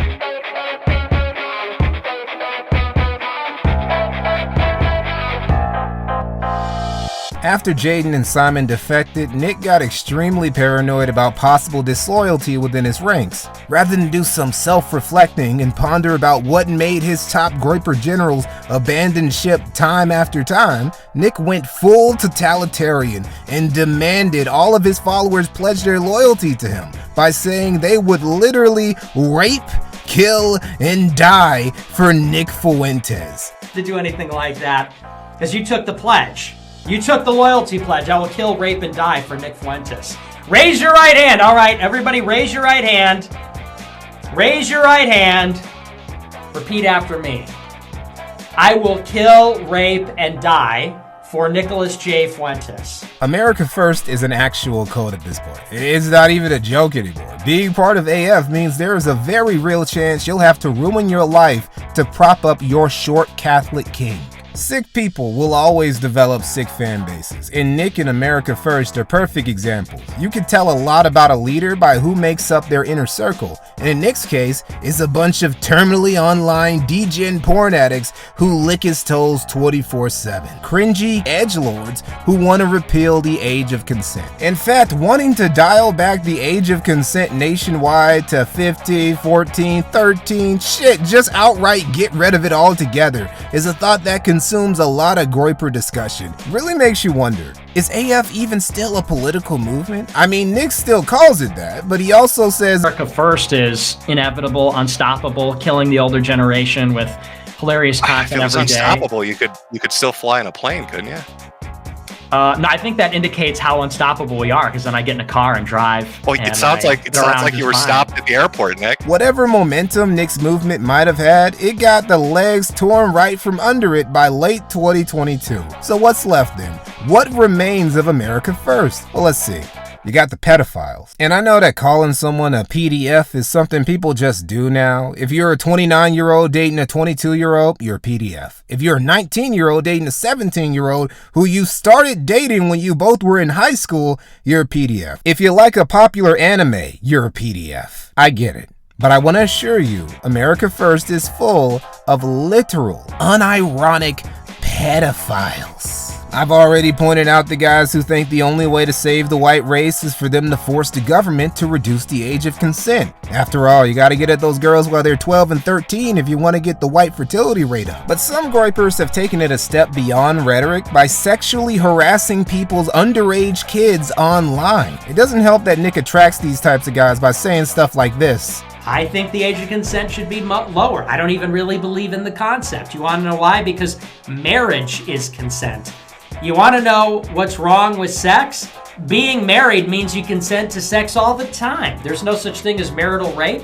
Now, in Nick's defense, just to play devil's advocate for a bit, he's gay, so none of the shit he's saying is stuff he actually wants to do. Nick Fuentes is never going to be caught doing some suspect shit with underage girls because he doesn't want to do anything with any girl of any age. And also, to Nick's credit, while he has had a lot, and I do mean a lot of weird interactions with underage young men, a guy named Chris Brunette made a 50-post-long Twitter thread detailing many of these interactions. Nick has still never been caught of doing anything sexual with minors of either gender, nor has he ever been caught trying to seduce or solicit any explicit material from them. The same can't be said for the people he surrounds himself with, though. The association that really haunts Nick the most is Ali Alexander. You remember Ali? He's been brought up a couple times so far. His story and role in America First is a fascinating one. Despite the amount of influence he would later have, Nick initially pegged him as just a cloud chaser. It's funny, this Ali Akbar guy, he keeps dodging me. I don't know what it is. And this Ali, I shouldn't talk about him. And the reason I shouldn't talk about him is because, he's a nobody. But when I say that Ali is a nobody, that is not rhetoric. That is not like a bance. He's a nobody. Look on his Twitter. He gets no likes. He gets no retweets. He gets no replies. The engagement is terrible. It's worse. I had better engagement 9 months ago when I had 2,000 followers on Twitter. So I probably shouldn't talk about him because anytime I talk about him, it's feeding him. The reason he comes at me is because he wants me to channel my audience into his. He is half black, half Arab. So he is like this alien. He's the most fascinating thing in the world to me, and not even like he's interesting. This guy does not have an interesting original thought in his brain. And honestly, he wasn't wrong. Ali Alexander is the archetypical clout goblin. He even has the phenotype down pat. Unable to build a following of his own, he made a way by riding others' coattails. He's proof that sometimes clout chasing works, because he managed to successfully join the ranks of America First. And this would be Nick's undoing, because Ali Alexander is a predator who likes them young. In this video clip, Ali Alexander allegedly is responding to claims made that there was a 17-year-old who had accused Ali of some sort of, sexually explicit conversation with him over Periscope. You can have whatever conversation you want with somebody 17. You got any conversation you want with someone who's 17. What really separates Ali Alexander's degeneracy from the rest of these guys I've talked about is that Nick knew about it while keeping Ali around, and that Ali's victims were Nick's own followers. Have no doubt, Nick did know. We have footage that he knew. Is that Elijah Schaefer? Is it? No, it's not him. I thought it was him. He was so gay for me. He's horrible. A CPAC? Yeah. Holy, what you drink? Maybe a minute ago. What's going on here? Him and Ali was out here. I took Owen's short. I was like, Owen, Ali's a pedo, right? And he's like, what's everybody say that? I'm like, dude, come on. Yeah, are you serious? How do people not know? And he's like, well, Ali hit on me hard. Oh. And was like, asked me how tall I was, what kind of alcohol I drank. He was like, hey, if you want to come do tours for me, let me know. This is the straw that broke the camel's back for Jaden in particular. Because how can you be in a movement about white Christian nationalist values when there's a half-black, half-Arab nigga creeping on minors in the movement behind closed doors? And he wasn't alone. Milo was also part of the Fuck Ali Alexander squad. When Milo learned Ali's secret little vices, he, as a reformed homosexual, told Nick, hey, either expose this guy or tell him to kick rocks. Nick would do neither, despite all the evidence and protestations from people who were close or formerly close to him. Nick wouldn't kick Ali to the curb. Why? Well, some say because Ali is a kindred spirit of Nick, what with their shared adoration of cute young guys. Some say it's because Ali is privy to some of Nick's secrets and holds it against him. Personally, I think Nick just valued Ali's loyalty to him. That ironclad, no questions asked loyalty is like the thing Nick values the most from dudes in his movement. And he will keep motherfuckers around that he should have thrown to the wolves years ago for being loyal and devoted to him. Whether it's Beardson, Ethan Ralph, Bait Alaska, or Ali Alexander. Now this would come around to bite him in the ass in a major and very predictable way. Because you won't believe this, but keeping weirdos that you know occasionally creep on minors around in your movement mostly made up of young, impressionable men is a bad idea. And then here's the best part. I was talking to my buddy Steve about this. I have evidence that Ali is like literally gay for the alt-right. I can't share it, unfortunately, because there are reasons for this. But I have it on very good authority, confirmed by several sources, that this person is a legitimate homosexual. But what's funny about it is he's going to go around saying like James Alsop and Richard Spencer have like this gay thing going on. And there's like abundant evidence that quite literally he would like to do things. He would like to interact in a sexual way with young, fashy, white boys, quite like myself, and like others. Not that Nick cares. If he was worried about keeping weirdos around, he wouldn't have a sussy squad. What? No, I'm not joking. Nick's inner circle, arguably the people deepest in his clique, are called the Sussy Squad, and they engage in the deepest of gay ops form. I mean that in both interpretations of the phrase. Cause the Sussy Squad, unsurprisingly really, gets up to a lot of sus and not very trad and conservative activities. Probably the sussiest thing any members of the Sussy Squad ever did were when Groyper's UX and Veda hosted the Sussycast, where they streamed themselves reacting to Thug Shaker and Femboy TikToks. And we're back. Yeah, be careful what you wish for. And we're back to our regularly scheduled program. Oh no, Femboy TikToks is what it's called. We should do a viewer competition. Yeah, we'll play this for free. you guys should get like maybe ask your mom for one of her dresses or some of her underwear or something, and you could throw that on, and we'll react and judge your femboy videos.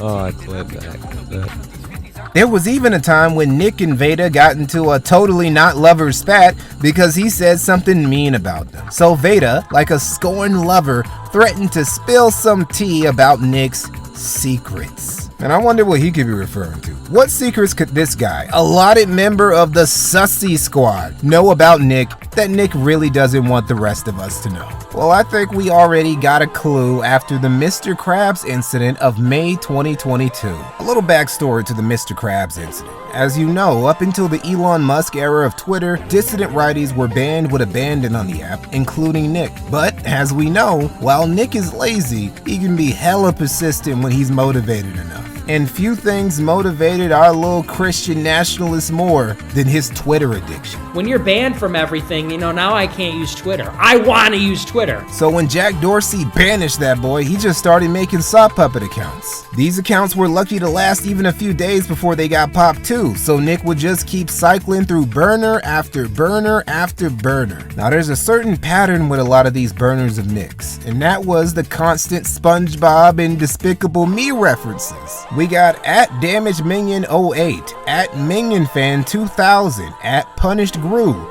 at Yeezy Gap Minion, at Krabby Patty 5000, at Mr. Krabs 5000. On May 25th, 2022, Nick's then current alt, at ChumBucket5000 was suspended. So Nick fired up a new burner that same day named at Mr. Krabs 9000. On the same day it was made, Mr. Krabs 9000 posted a short video of Google Trend comparisons to show how popular Cozy was getting, so he could stun on the Fuentes haters and America First disbelievers. But, just like the Super Bowl tragedy of 2020, Nick's attempt to pop out and show niggas would go terribly awry. Cause while he was flipping through browser tabs in the clip, a tab was briefly visible that contained trans femboy porn. There's no denying what that tab was. Grandmaster Gooners already did the research. The Groypers tried to say it ain't so, that it wasn't really Nick's fault, because that's standard Groyper procedure whenever a giant piece of evidence that Nick is obviously gay comes out. Which is like every 6 or 8 months, give or take. Hell, the Mr. Krabs incident happened the same week as Nick's infamous having sex with women is gay rant. If we're really being honest, never having a girlfriend, never having sex with a woman, really makes you more heterosexual. Because honestly, dating women is gay. Now some of you are probably thinking, well Mikey, how do you even know Mr. Krabs 9000 or any of these other accounts were really Nick's? It could just be a string of coincidences. Okay, let's disregard the frequency and swiftness with these account suspensions. Let's ignore that Groypers would somehow be immediately alerted to the existence of these accounts and flock over to follow them. Shit, let's ignore that even non-Groyper Nick Fuentes allies would suddenly follow these accounts out of nowhere, like how Ethan Ralph started following Mr. Krabs 9000 almost immediately after the account was made. You know what the undeniable smoking gun that proves this was Nick's burner? He made a post about pepperoni pizza and a Pepsi with the caption, "Imagine eating this good." That alone would be pretty good proof, because taking pics of shitty food with the caption, "Imagine eating this good," is, for some reason, Nick's favorite thing to do. He's literally been doing it for years. He still does it now. But what really made the Nick Fuentes Mr. Krabs 9000 connection irrefutable is that Nick talked about eating pizza and drinking a Pepsi like 30 minutes later on the show. So before we get into that, I want to remind you to keep burping. I just had a pizza. I just ate a big cheese pizza and a glass of Pepsi. Yummy. That's why I was a little bit late, because I had some errands to do, and then I went over to my favorite pizza place. Gotcha. So yeah, the trad, ultra-conservative, Christ-pilled nationalist leader of the dissident right movement America First watches trans femboy porn. The truth is that AF isn't Christ-pilled.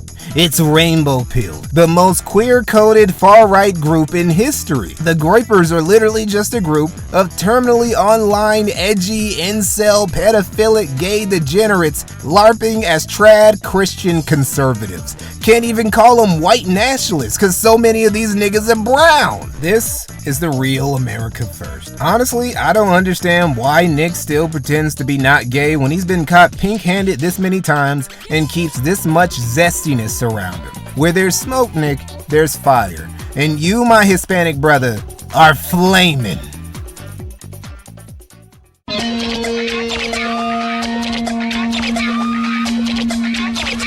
By the latter half of 2022, Nick seemed really dissatisfied with the state of things. He'd lost some of his core people. He'd been exposed for cultivating a cult. And he got his ass beat by a dude dying of cancer. I literally got on stream and cried. You got on stream and cried talking about toxicity and how you guys are real human beings. We are real human beings. Yeah, unlike you. I'm an authentic, real human being. Oh, it's so toxic. These drama streamers, they're so toxic. It's so malicious. You sound like a fucking... You're trying to say, oh, you're thin-skinned, you can't take a joke, we're laughing at you, and then you're coming at us. It's like, okay, well, sending someone to another person's event to fuck with you, platforming a rape accusation against somebody, it's like, I'm not touching you. Oh, we were just laughing. You literally did that. That's not laughing. Nick, you've literally done that. You've platformed Flamenco on your website. What the fuck are you talking about? You ready for me to bring in Keemstar Flamenco? I'm ready. Nick, I'm telling you, you're getting destroyed, man. I mean, It's really embarrassing, bro. You come across as this like little bitch that you're mad and upset that someone was making fun of you and you're over there crying in the corner. And then every time in this debate where you were like, I'm not the one crying, I'm not the one. I'm like, yes, you are. That's why you flagged him. But it was all about to turn around because Nick finally got to realize his dream, which was becoming a servant for his Messiah, his God, Kanye West. In late 2022, Kanye announced that he would be running for president of the United States. Now, ordinarily, if a bipolar rapper with low impulse control and who did concerts in gimp outfits told you he wanted to run for office, you wouldn't take him very seriously. You would assume that this was all some attention-grabbing scheme or that he was having another manic episode and really needed to take his meds. But there were actually several people who really did take Kanye's White House ambitions for real. These would include Sneeko, Milo, and his biggest dissident right fanboy, Nick Fuentes. And if you don't look at how happy Nick looks, last time bro was smiling this hard was when he was watching Charlie Kirk squirm during the Groyper Wars. Honestly, this was probably the happiest, most satisfied with life I've ever seen Nick. Even when he was later detailing all the frustrations and needless hoop jumping Kanye made him and everyone else on the team go through on a regular basis, he kept a smile on his face. It really makes you wonder, does Nick even want to be the leader of America First anymore? Obviously, he still likes being a streamer and having a cult of personality that fawns over him. But all the baggage his movement came with was starting to weigh on Nick's shoulders. It was full of nonces and incels and trad Catholic LARPers, all of which he despised despite having cultivated that audience in the first place. His political ambitions were basically dead, half because he alienated way too many people in every part of the political spectrum, including the dissident right, and half, but because he's just lazy and blackpilled now. He still holds events, but they're more like vanity projects at this point than they are about actual politics. If Nick could just stream politics, play video games, and hang out with Kanye without all the baggage, his life would be complete. But sadly not. Nick trapped himself in the prison of his own making. He played himself. And in no way is this more obvious than in his tragic, fateful meeting with Trump at Mar-a-Lago. Ye was invited to dinner at Mar-a-Lago in November of 2022. Now, he was late getting there, and Nick blames this on Milo. Here's the thing.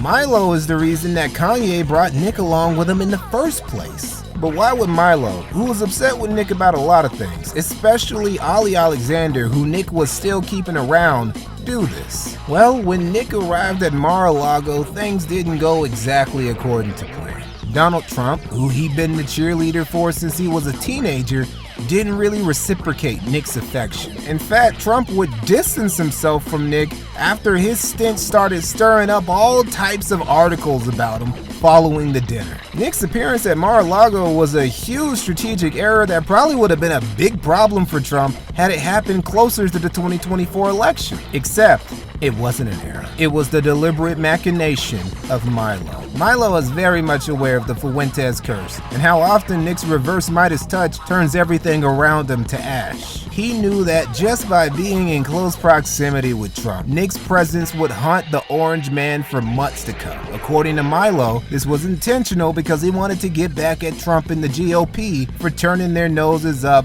at the dissident right. He wanted to mess with Nick too because fuck him. Now, Milo would be fired by Kanye shortly after this, a firing that he blamed on Nick and Ali Alexander. I can neither confirm nor deny this. To be honest, I don't particularly care about literally every detail of this literal gay power struggle over who got to be Kanye West's biggest gay best friend. As all of you know, this presidential bid of Kanye's never really amounted to much, but it did do a lot of good for Nick specifically. Becoming a Ye orbiter and building a connection with Sneeko both gave Nick boost to his profile like nothing else had in a minute, and provided the valuable opportunity for Nick to break out of the dissident right sewers, jump on several big content creators' platforms, and really get his name an America First platform out there. Despite how the early half of the year went, Nick ended 2022 really feeling himself. And what do we know about Nick by now? When he goes a long period without being humbled, pride and delusion set in, and things around him start burning down. Now, Nick did start 2023 pretty damn strong. Elon Musk had bought Twitter and reverse Thanos snapped countless accounts back onto the app, including Nick.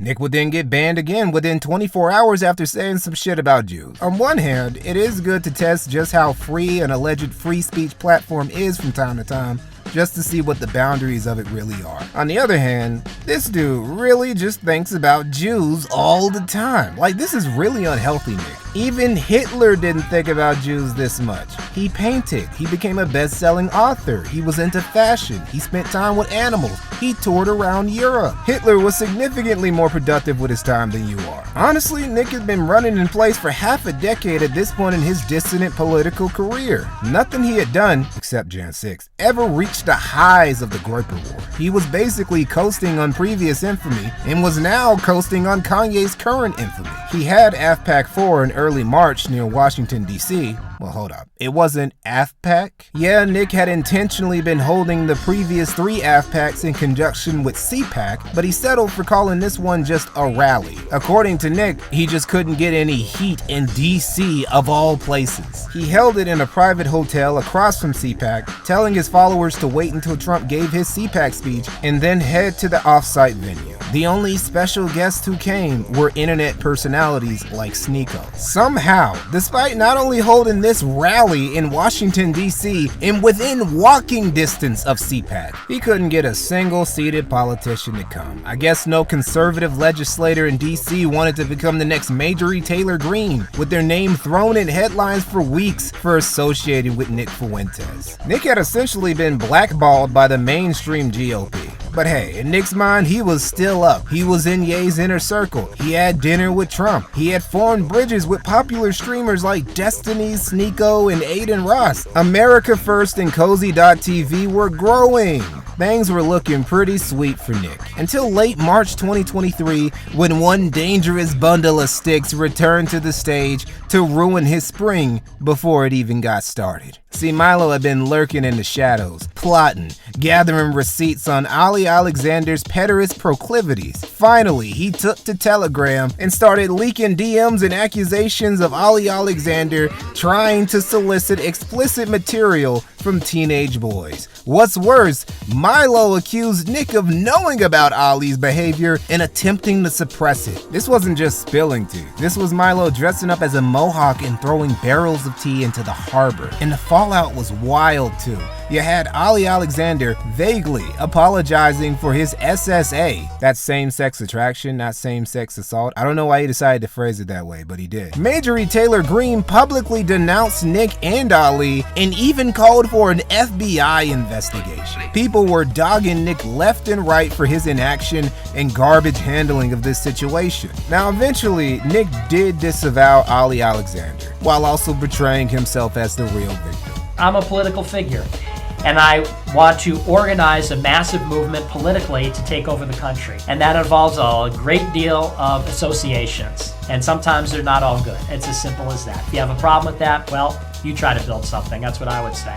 That's going to be, they think that's a silver bullet. Well, but this guy flirted with people who were 15. Yeah, and that's gross. That's fucking gross. I think anybody would say it's gross. It's gross because it's gay.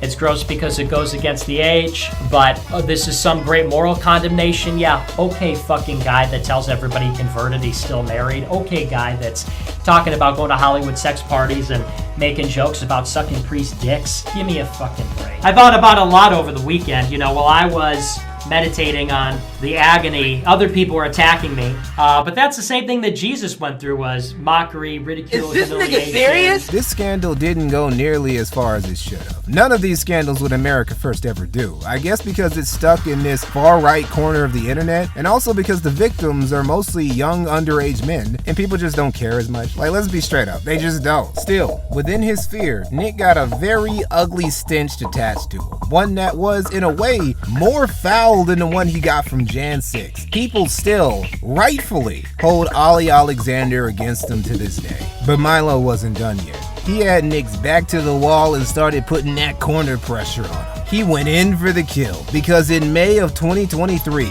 Kanye, out of nowhere, rehired Milo as the director of political operations for Ye 24. And the first thing Milo did after taking up this position was immediately fire Nick via email. Milo, in between spring and summer of 2023, got Nick to disavow Ali Alexander and permanently force Ali into the shadows, further destroyed Nick's reputation in the eyes of both the far and moderate right wing, and he got him fired from his dream job with Kanye. To quote Tomix Henry Huxley, Nick was checkmated, without haste, but without remorse.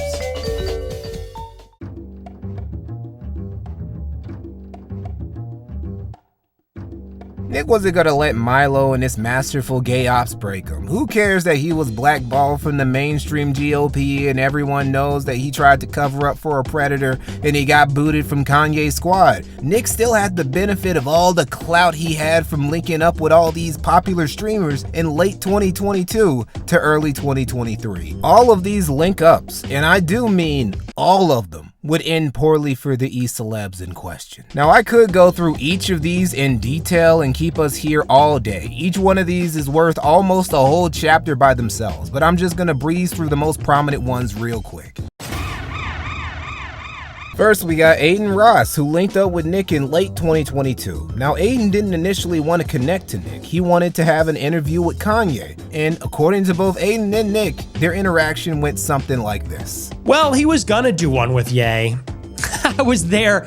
Have I ever told this story? We were at the headquarters again. We were at the Nobu Hotel. I was texting Kanye throughout the day, regular combos and stuff. And Ye gets on the phone and he starts screaming. We don't know who it is. Turns out it's Aiden Ross. Aiden Ross got Ye's numbers trying to set up a stream. I said something that, kind of got he probably thought I was an enemy. He called me up and he basically just said you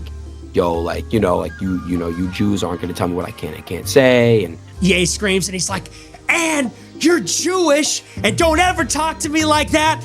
And he hangs up and everybody in the room's like, whoa. And then, that was it. And then I was like, all right. And he was like, love, brother. I haven't heard from you since. And, we haven't talked since. Now, later in 2023, after Aiden would get banned from Twitch for some miscellaneous shenanigans, he jumped to Kick, which gave him a lot more freedom in the antics he could get up to. He already had ideas about how he was going to make use of being off that big tech leash. And one of those was having a stream with Nick Fuentes, which he did that March. So throughout 2023, he would bring Nick back for future streams. By himself, with Sneeko, for debates like the one he did with Dean Withers. Aiden was even batting for Nick behind the scenes, trying to get Kick to cut him a deal. After years of complaining about Jewish lobbyists, Nick finally found his own in Aiden Ross. There was even a rumor that the two met up in person in Miami, and it all fell apart. But not dramatically like Nick's relationships usually do. Basically, Aiden had a talk with his manager who told him, look bro, celebrities aren't gonna wanna stream with you if you keep bringing this motherfucker around. It's just not happening. Yes, bro. Like,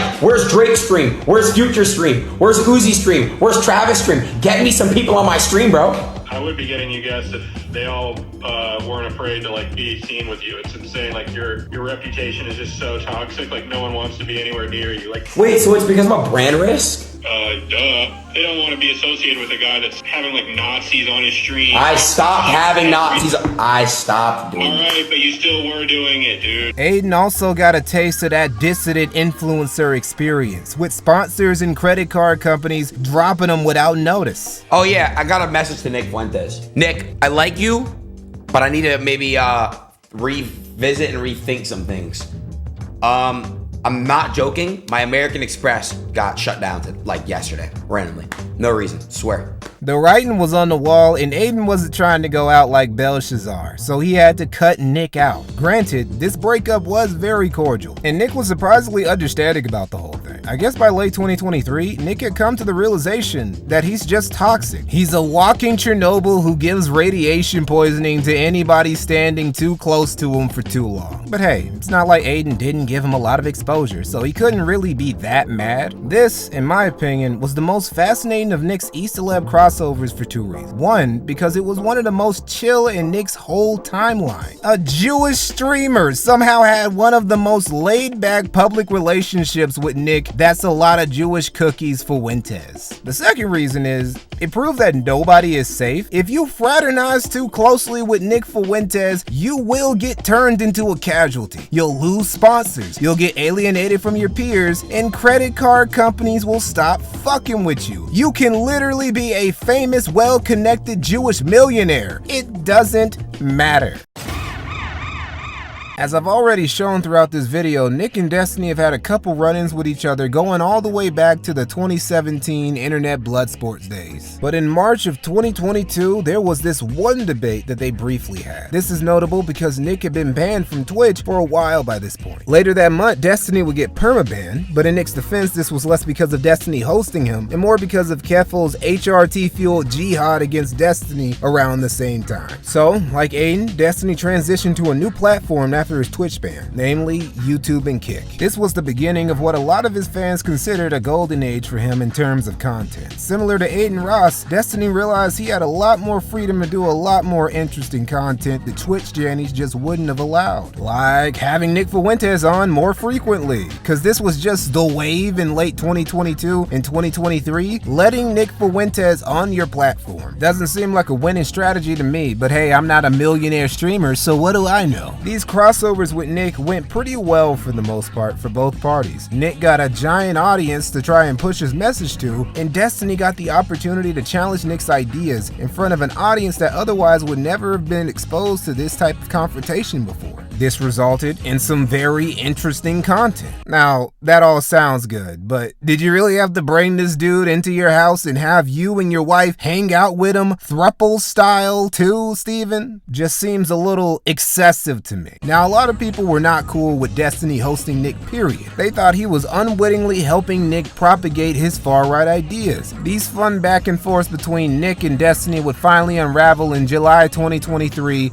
during a Fresh and Fit podcast panel. Things got heated. Let me jump in. Let me summarize my point. Okay. So, go ahead. Oh, fucking I was right. Apparently the guy was born in New York, 1941. Richard Norman period. Yeah. Okay, so how many of these guys were even born? Were They any are of the, Jewish. The guys that you mentioned. What does that mean? What does that mean? I'm When just you curious, say, were any of the guys that you mentioned, can were I they born in summarize my Israel? point or Okay, what? let him- wait, can I just say, and sorry, were any of the I guys never you said mentioned? they were born in Israel. I said they're Jewish Zionists. Yeah, he did say that. Why are you Okay. saying, oh my gosh? I said they're Jewish So they're Zionists. U.S. citizens. Okay, go ahead. I said they're Jewish Zionists, Destiny. I didn't say they were born They're in American Israel. citizens too. They're who have a right Jewish- to serve in a military and are DoD just like any other citizen. Okay, that's totally it's so It's amazing. interesting that you didn't mention that. Though. Another I thought you interruption. were born Another in Israel. interruption. Okay, gotcha. But we're not going to be control fair, that. That's okay. He did call them Zionists, which you can be a Zionist and hold a U.S. citizenship while You can. simultaneously. When you call someone a Zionist Jew, then taking orders from Netanyahu. Wow. I mean, it feels like That's I understand. crazy. That's okay, Yeah, that's okay. there's no Zionist Jews with Americans. Yeah, fucking Sheldon Adelson had American citizenship. Jonathan Pollard had American citizenship. It didn't mean they weren't loyal to Israel. Talk about it, like literally just. If you're losing the debate, just lie about what the other person was saying. Wait a second, they were born in Israel. Throw my head up and laugh. Nobody fucking said that. You could see the breakup happening in real time. They would link up again a couple times after that, but by late 2023, the flame was gone. Destiny was burned out, not only from having to deal with Nick personally, but also from the amount of reputational damage and backlash from his audience he had received. Overexposure to Nick Fuentes is not good for your health. Oh yeah, and there's also a rumor that Destiny sucked Nick's dick, but I can't confirm that, and I don't really want to. Some Grandmaster dick watchers have gone full CSI on the measurements of the dick that was leaked of Destiny sucking, but you won't get that type of research from this channel. Sorry. Sneeko and Nick would initially connect through Kanye. Sneeko was another early advisor to Ye during the planning of his 2024 presidential campaign run. Sneeko would part from the team over creative differences, which is just a cute way of saying I got fired. Sneeko got fired, Milo got rehired so he could then fire Nick. Kanye West is not a mentally stable man, but out of all of Nick's new E-celeb connections he would make in this era, Sneeko was probably the one that was most like a genuine friend. And we know how Nick's friendships always tend to go. Throughout late 2022 to 2023, they were tight, appearing together on live streams and podcasts discussing feminism, conspiracy theories, traditional values, running defense for Kanye whenever he said some super wild shit, which was all the time. Sneeko would not only attend Nick's events, after he got banned from YouTube, he and Nick would start streaming together. Man, how could a bromance like this have fallen apart? Simple. Nick is an asshole. And he's not even a fun asshole. Bro just likes being mean for no reason. In October of 2024, Sneako got temporarily banned from Kick, and Nick decided to publicly mock him for it. Nick reacting to the ban. Oh no. No.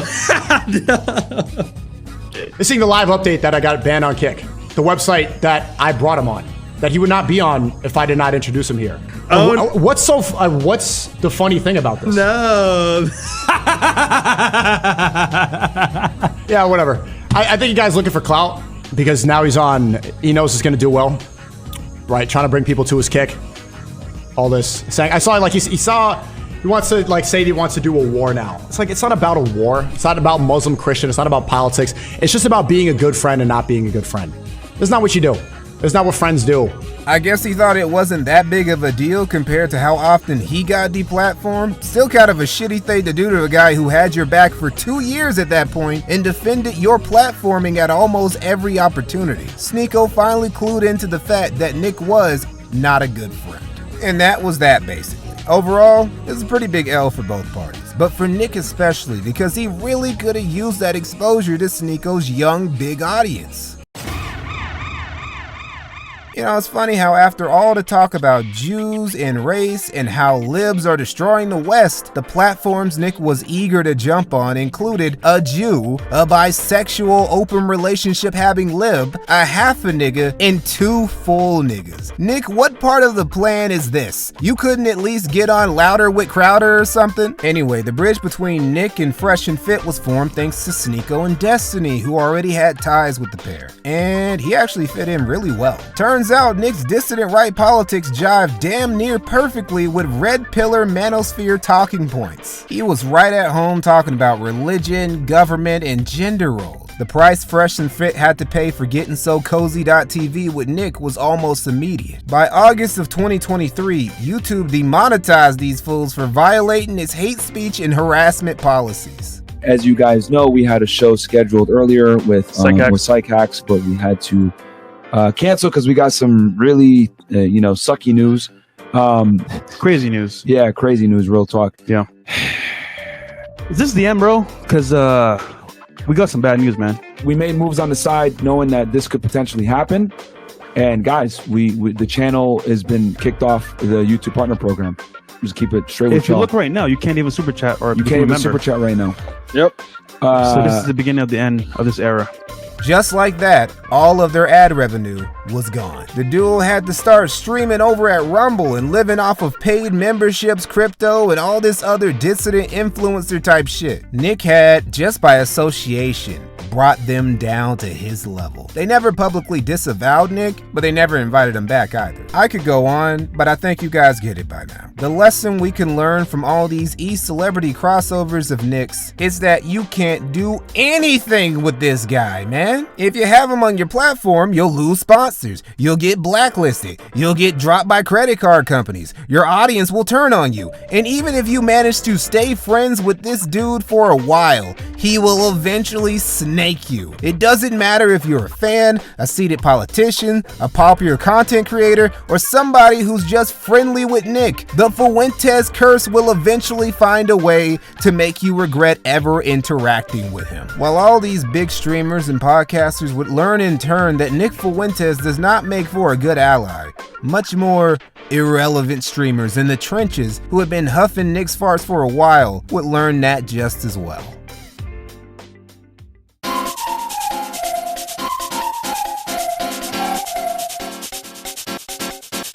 The summer of 2023 saw Nick delivering back-to-back backstabbings. The first backside to get penetrated was Baked Alaska's. But let's be real, this had been a long time coming. Tim, Baked Alaska Gianette, had been a coattail-riding nuisance for Nick for a while. But Nick had always put up with it because he was an AF supporter and he was loyal. Even as guys like Patrick and Jayden and Simon left over the years, Baked was always in Nick's corner. But Tim made a very poor decision in May of 2023. He criticized Nick once. He said it was kinda messed up how Nick never supported him after he got out of jail. Nick didn't take this very kindly. Well, he should go and stream on his own streaming website. Oh, wait, that didn't work. His own streaming website was a total failure, so he had to stream his show on my website where I pay for the bandwidth for years. Oh, but let's just forget about that. They're just things you don't do. And somebody that I've known for such a long time, somebody that I considered a friend for such a long time, but no longer, it's just something that is just totally unacceptable. So, yeah. Well, Nick just texted me, said, hey, fuck you. And I really don't appreciate that. So, literally said I love him, literally said good things about him, but I guess that's what we're dealing with, so. Now, Baked would fight back a little bit. I remember there was one where Nick said, like, oh, you know, we don't like cats anymore or something. But it's like, no, I like cats. Like, and everyone's like, what? You're going to go against Nick? You're going to like cats? Do you realize how retarded you sound? But he mostly just crawled away into the internet ether. The next backstabbing by Nick would be, honestly, equally as deserved as the one he delivered to Baked Alaska, but would be met with a lot more explosiveness from the lacerated party. Returning to the stage is Ethan Oliver Ralph, the legend, the one and only, for better and for worse. Mostly worse. We're talking a 10 to 90% better worse ratio here on a good day. Now that 10% was just enough to make Ralph the second biggest streamer on Cozy.tv after Nick. Not the most impressive accomplishment, but Nick needed something besides Alex Jones restreams to add content to his site, and Ralph plugged that hole just adequately enough. Ralph had also been pretty loyal to Nick since all the way back in 2018. This all makes what happened in summer of 2023 so delicious. The story I'm about to tell you is very short, like even shorter than Ralph somehow, but it still requires a very abridged backstory of Ralph's life up until that point. Ethan Ralph is white trash, like the pinnacle of American white trash. Obese, fatherless, alcoholic, pill-popping, gambling-addicted, wife-beaten, twice divorcee, twice deadbeat dad from the anus of the most run-down Virginia trailer park you can imagine, and who's currently evading the American arm of the law by living in a shantytown shack in Mexico. However bad you think your life is, I guarantee it's better than Ethan Ralph's, unless you're literally just dying of cancer. And even then, there's probably a good chance you're still doing better than him. Now, one of the many tragedies of Ralph's existence is his baby mama drama with a girl called Faith Vickers who he had a son with. Not to be confused with his ex-wife drama with a woman called Pantsu who he had a daughter with. Yes, this train wreck of trailer park trash Ethan Ralph was both married twice and impregnated a woman twice. You incels literally have zero excuse. I don't care what Nick Fuentes or these red pillars or black pillars or manosphere niggas tell you. If Ethan Oliver Ralph could do it at least twice, you can do it at least once. Now, Faith Vickers isn't the real problem for Ralph. It's her father, Matthew Vickers, or simply Mr. Vickers. There's a lot of lore going on between Ralph and the Vickers family, both bad for both parties. But to keep it short, Mr. Vickers has a problem with Ralph because he felt he took advantage of his then barely legal and obviously mentally unstable daughter, got her pregnant, and even released a sex tape of them onto the internet to prove he wasn't a cunt to Faith's ex-boyfriend. Nick knew about all this, by the way, and still kept Ethan Ralph around his trad Christian nationalist movement. Mr. Vickers planned to serve Ralph papers, and this was one of the many reasons why he fled across the border and lives out of a shack in Mexico. Now it's July 2023, and Nick is holding a rally in West Palm Beach, Florida, of which Ralph was invited. But he had to stay sober, because even though Nick tolerated Ralph as much as he did, he knew how he got when he got drunk. Ralph, southern gentleman that he was happy to oblige. But Mr. Vickers was waiting. Ethan Ralph, you've been served.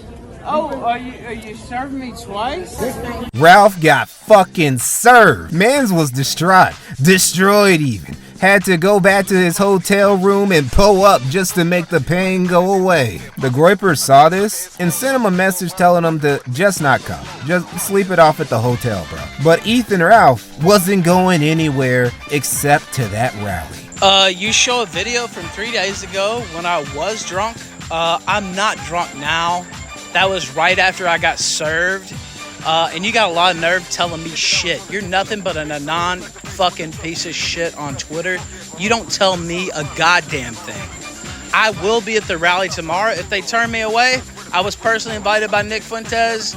I don't really see that happening, but, you know, if it does, whatever. I will be at the rally tomorrow for sure. Many of the Groypers, upon hearing this, became galvanized and wanted Ralph to actually show up. Ethan Ralph! Ethan Ralph! Ethan Ralph! Ethan Ralph! Ethan Ralph! And this was where Nick officially got fed up. It was one thing that Ralph was a complete degenerate and scumbag. It was another that he couldn't not drink for the 24 hours he needed in order to attend this rally. But now, he was getting bigger reactions from Nick's Groypers than Nick was. And that was a big no-no. Because again, America First is a cult, America First is a dictatorship, and the one thing you never do in a cult or dictatorship is outshine the master. Nick, after ignoring all of Ralph's calls, officially, formally uninvited him. You might have thought that would have been the end of it, but Ralph definitely did it. Nick had just awakened the Ralpha male. Ralph had been fighting urchins in Mexico at least twice Nick's size for throwing away Coca-Cola cans that he could exchange for a couple pesos to pay off the cartel members he was buying his pills from. This soft, Yankee-bred Mexican boy Fuentes wasn't nothing by comparison. Nah, it was about to be Ralphamania up in this bitch. Right in the parking lot outside of where the event was being held, Ralph started doxing Groypers. Oh no! Ralph has doxed the rally! Live updates are coming in. Sorry, chat, I wasn't reading. He has doxed the rally. Okay, listen. Just said, enjoy the rally. I can't make it tonight. And he put the full address.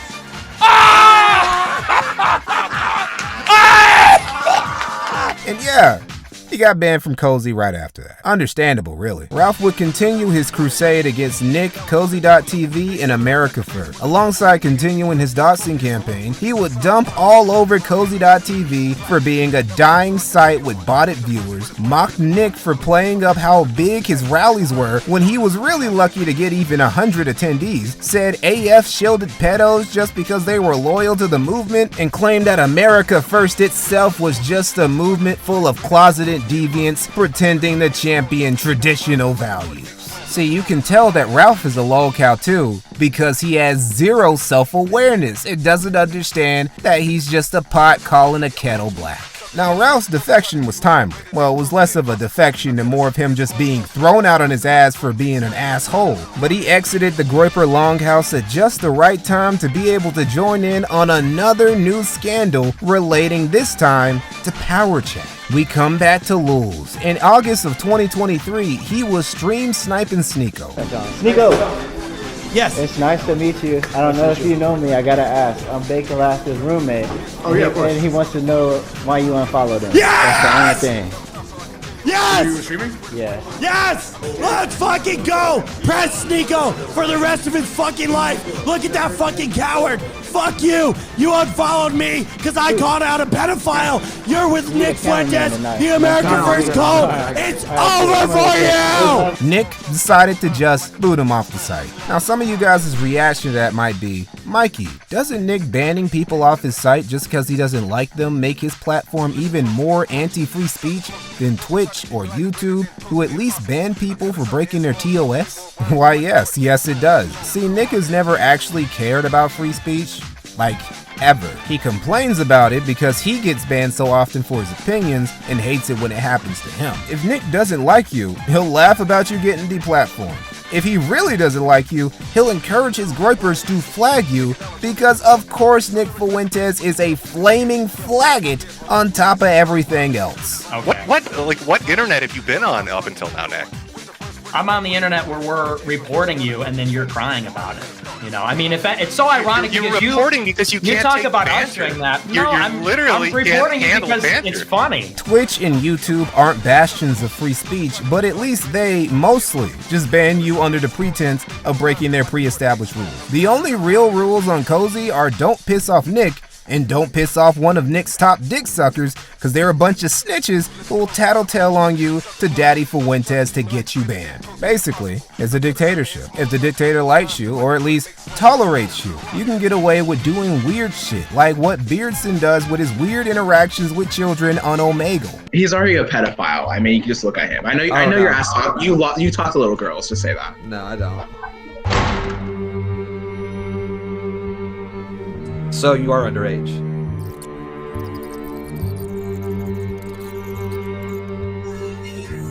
What's wrong with Papa? I'm a human being. I'm trying to talk to you.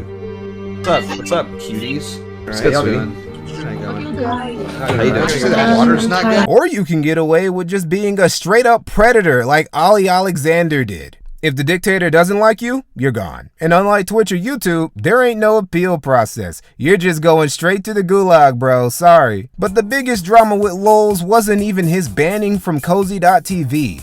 It was Nick stealing Power Chat's infrastructure from him. It's something I've suspected for a long time, just based on the fact that when he runs his TTS at the end of the show, if he like commissions someone to clone it, it's just like, to me, it's interesting. You got that same exact like coin sound, which is like a random coin sound that we pulled off like a soundboard website or sound button website to use. It's like exactly the same.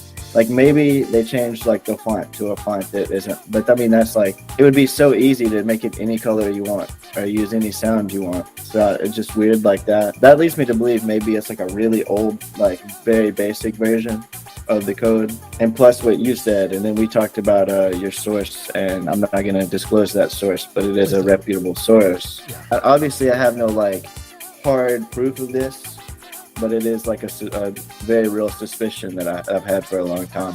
What made this extra nasty was that Baked Alaska, again, one of Nick's formerly longest supporters and best friends, was the co-founder of Power Chat. And so by cucking Lulz like this, he also cucked him too. Nick just going from being one of Baked's best friends to double fucking him over in the span of a few months. Man, with friends like Nick Fuentes, who needs enemies? Everything Nick touches turns to dust. Friendships, businesses, platforms, the futures of his followers, political careers. That last one really can't be understated either. A perfect example from that year is when, in October of 2023, Nick just quietly visited the headquarters of the Defend Texas Liberty PAC, a major conservative political donator in Texas, and he met with its leader, Jonathan Strickland. Despite Strickland being its leader and one of the most prominent, well-connected conservatives in the red state of Texas, and also helped put millions of dollars in Republican coffers, he was still publicly lambasted to the point he had to resign from a policy board. One of the most outspoken conservative political figures in Texas appears to have been ousted from leadership by a political organization he led days after he allegedly met with a white supremacist, Nick Fuentes. Now, the Defend Texas Liberty PAC's website has been essentially scrubbed of Jonathan Strickland, who was its president. Instead, it names Luke Macias as head of the organization. The moral of this story is, with Nick Fuentes, you lose.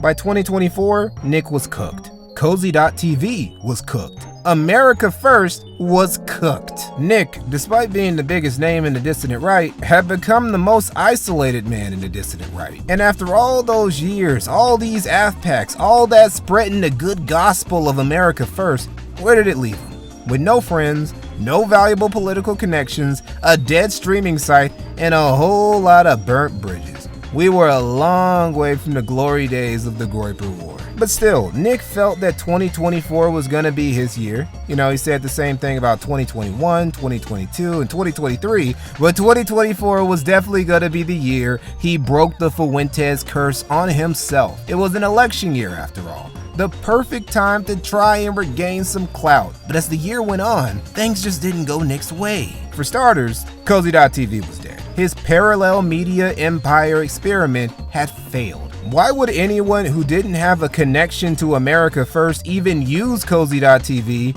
when Rumble and Kick exist? You know what the ultimate nail that sealed Cozy's coffin was, though? It was Nick.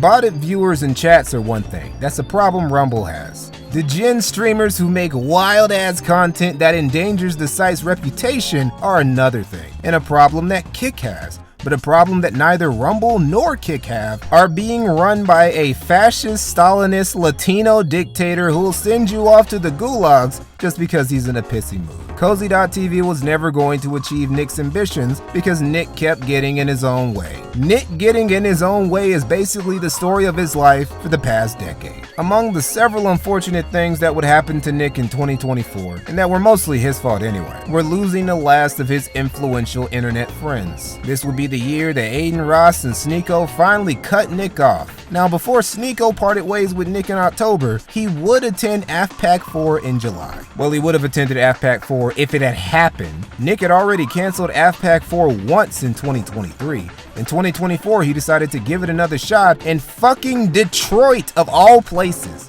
Bro, just imagine Nick's autistic, poorly socialized white nationalist incel followers just wandering the streets of Motown at night. What could have gone wrong? Well, for one, it got canceled. See, at this point, Nick knows that everyone else knows about the Fuentes curse and actively duck him and his movement regardless of any money he offers them. So he tried to come up with a workaround. When he went to rent out the venue, he did it with a shell company under the name of one Lauren Witzke, a QAnon schizo and Nick Fuentes simp. Now, when the venue's owner learned about what their building had actually been rented out for, they cut Nick and called the whole thing off. AFPAC 4 was officially canceled. But the best part? Nobody got their money back. That's right, no refunds. Nick claims that the venue owner still has the money and that he's going to sue them for it. Nick's gonna win this lawsuit. Even though he literally lied to the venue owner about what he was going to use the building he rented from them for, which not only could have put the venue owner at a reputational risk that they never would have agreed to had he been upfront with them, but also wasted their time and thus unintentionally harmed their business through his obfuscation. Just trust the plan, bro. Anyway, Nick, several of his groypers, and other allies of his, including Sneeko, they started prowling the street like they run shit. Then they come to a bar where a security guard checks them and tells them to kick rocks. Sneeko ends up knocking off his hat, and the security guard just launches at him. Fuck you, fuck you, fuck you, fuck you, fuck you, fuck you. Wait, bring that back. I gotta see that Bruh, look at the distance he cleared. See, this is what you get for hanging out with Nick Fuentes. Should've realized a couple months earlier he was a bad friend and you would've saved yourself an extra trip to the dentist, Sneeko. There was, however, one thing Nick did in 2024 that was surprising. That caught his followers, his detractors, journalists, and the like all off guard. He supported Kamala Harris in the 2024 election. Tag me on Twitter, send me a DM, and we'll make this the hub. This is now the war room. This is now the Groyper War Room. I am declaring a new Groyper war against the Trump campaign until we can figure out what the hell is going on. Would you rather bang Kamala Harris or Tulsi Gabbard? Oh, definitely Kamala. Definitely Kamala. Kamala's she's pretty hot. I love it, dude. It's so funny. You think you just fell out of a coconut tree? What does that even mean? You think you just fell out of a coconut tree? I love her. I love her. Nick, the guy who's been pro-MAGA since he was a teenager, who's been anti-liberal for years, and who hates bitches, became Kamala's #2 biggest dissident right fanboy. #1, of course, being Richard Spencer. Kamala Harris, the fact is, she's not running as a Marxist or a communist or a woke leftist or anything like that. She's running clearly as a centrist. She's going to maintain order. She's going to maintain our way of life, American power abroad, American dignity. Sorry, MAGA chuds, but the future was female and Brat's season was in. Now, there's a lot of theories about what the fuck this actually was. Didn't it really become a lib? Was this all some op to make Kamala look bad by having far-right figures publicly simp for her? Was Nick actually helping Trump by making it look like he was distancing himself and hated him now because he wasn't radical and fringe enough for his taste? Or was it all just a big meme and Nick was trolling everybody? Well, I have another explanation, one that has to do with Kamala's brat branding. Oh, Nick loved him some brat, as anyone who knows about the leaked Dollhouse group chat drama would know. This was the latest in a long line of showcases that Nick Fuentes ain't the most heteronormative guy around. Nick, why exactly are you in a Twitter group chat called Dollhouse run by a trans woman named Pariah Doll who had a crush on you? Why are you letting them call you brat-coded? Why are you calling Peter Thiel and JD Vance Rizless Chuds in the group chat? Why is it when someone in the chat told you they live near you, you responded, Dollhouse meetup but only for hot people? I'ma need every grouper general to come forward and explain the plan this time, cause I really don't think there is one. I think Nick just got lost in the femboy sauce cause he thought Pariah Doll was kinda cute. You know who else thought Pariah Doll was kinda cute? Milo, who dropped in out of nowhere and linked up with Pariah Doll. So I stole his troon. I've seen. What is going on with that? What is the deal? Because just to be a shit. But I've signed Pariah the Doll as to my firm because I in fact determined that Miles Yardley, which is the name of this person, back to the name his mother gave him. He allowed me to cut off all his hair. We shaved his head. I saw that. And he's living now according to God's wishes. And you know what started off as a troll to irritate Nick Fuentes has actually ended in something that could really, have profoundly and lastingly good consequences, not just for this person's career, but for their immortal soul. So all this was just so he could cuck Nick. Made that boy rage quit the group chat. Nick Fuentes is gay, right? Yes. Okay. Why was he in that? Why was he in that group chat with Pariah the Doll and all these other trans? Why do you think? Okay. Genuinely, I don't know where I would rank this on the Nick Fuentes' gay tier list. I want to say him being caught with the femboy porn is still gayer, but is the Dollhouse reveal gayer than the Catboy Cammy 10-hour date? It's actually really difficult to pick what's the gayest Nick Fuentes incident. And I haven't even brought up all the lesser known stuff, like that time he was caught on one of his many alts, Boss Baby Incel 2, following the Aesthetic Boys Instagram. There's just so many moments to choose from. It's like picking your favorite Tom Brady moment. But with gay shit. Now Nick tried to play it smooth, but bro, we know. Everyone knows. Last time I was at Tucker Carlson's house and he had a Bible and he told me that Nick Fuentes, well, hold on a second. I should stop right there.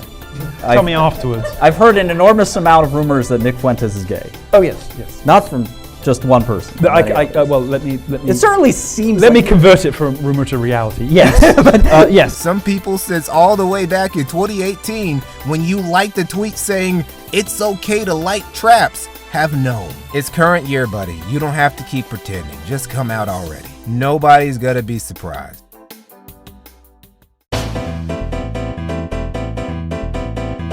Anyway, back to Nick supporting Kamala. The reason or sincerity behind his support doesn't really matter, cause Kamala lost anyway. She didn't just lose, Trump whooped that trick, took the electoral vote, took the Senate, and took the popular vote for good measure. The 2024 election is ultimate proof that with Nick Fuentes, you lose. It was all a weird chapter for Nick, which is really saying something. Now, if that was all it was, Nick would just have flip-flopped back to loving Trump and ended the year in a slightly more pathetic position than he started. But Nick just couldn't help himself. He couldn't miss an opportunity to be edgy, to be a provocateur, to be a troll. And after the election, he gave the world his most viral moment yet.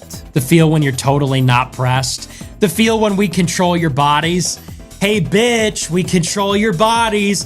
guess what? Guys win again, okay? Men win again. And yes, we control your bodies. Hi, I'm your Republican congressman. Hi, I'm your Republican congressman. It's your body, my choice. There will never, ever be a female president. Never. There will never be a female president, ever. It's over. Glass ceiling? Dude, it's a ceiling made of fucking bricks. You will never break it. Your stupid face keeps hitting the brick ceiling.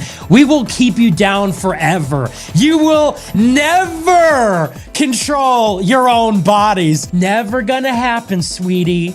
Your body, our choice. Now, Nick has spent the entire election cycle dumping on Trump and supporting the female candidate. His feelings on abortion are also irrelevant because he doesn't want to have sex with women and actively encourages his followers to avoid having sex with women. This little moment on this giant-ass stream was not meant to be taken seriously. Unfortunately for Nick, even though he was looking to trigger people, this clip broke containment to such a degree that like 80% of female Twitter wanted this nigga's heart. Nick had triggered a level of hoes mad on par with Roe v. Wade getting overturned. We had death threats. We had witches casting curses on him. But the craziest shit was that some of them decided to pull up to Nick's place in Chicago, doxing him, putting photos of his home all over X, often accompanied by the phrase, "Your body, our choice." I don't approve of just launching a doxing and harassment campaign against somebody just because they said something you don't like over the internet. This shit was still pretty funny to watch in real time though. Nick had gotten too comfortable, gotten too used to getting away with it, that he never envisioned this level of consequences just for being a little edgy. I mean, I was surprised too. I've been going on for 2 hours about legit reasons to hate this motherfucker. But it wasn't any of that but this little clip that got him in the most trouble. He faced less consequences for Jan 6 than for the Your Body, Our Choice clip. And the climax of this short little drama arc was c'est magnifique. So you got this lady, Maria Rose, who's outside Nick's place recording. She shouldn't be doing this. Not because it's not legal, but bitch, you're 57. What are you doing stalking out some internet troll's house while pushing 60? Take your old ass home and bake some cookies for your grandkids. But nah, this old lady decided it'd be a good idea to go straight up to Nick's door and antagonize him. She, just like him, think there could be no consequences for her foolish action. She would be wrong. Because when she knocks, Nick actually opens the door and then maces her and takes her phone. Hi. Oh my God! What are you doing? Fuck out of here.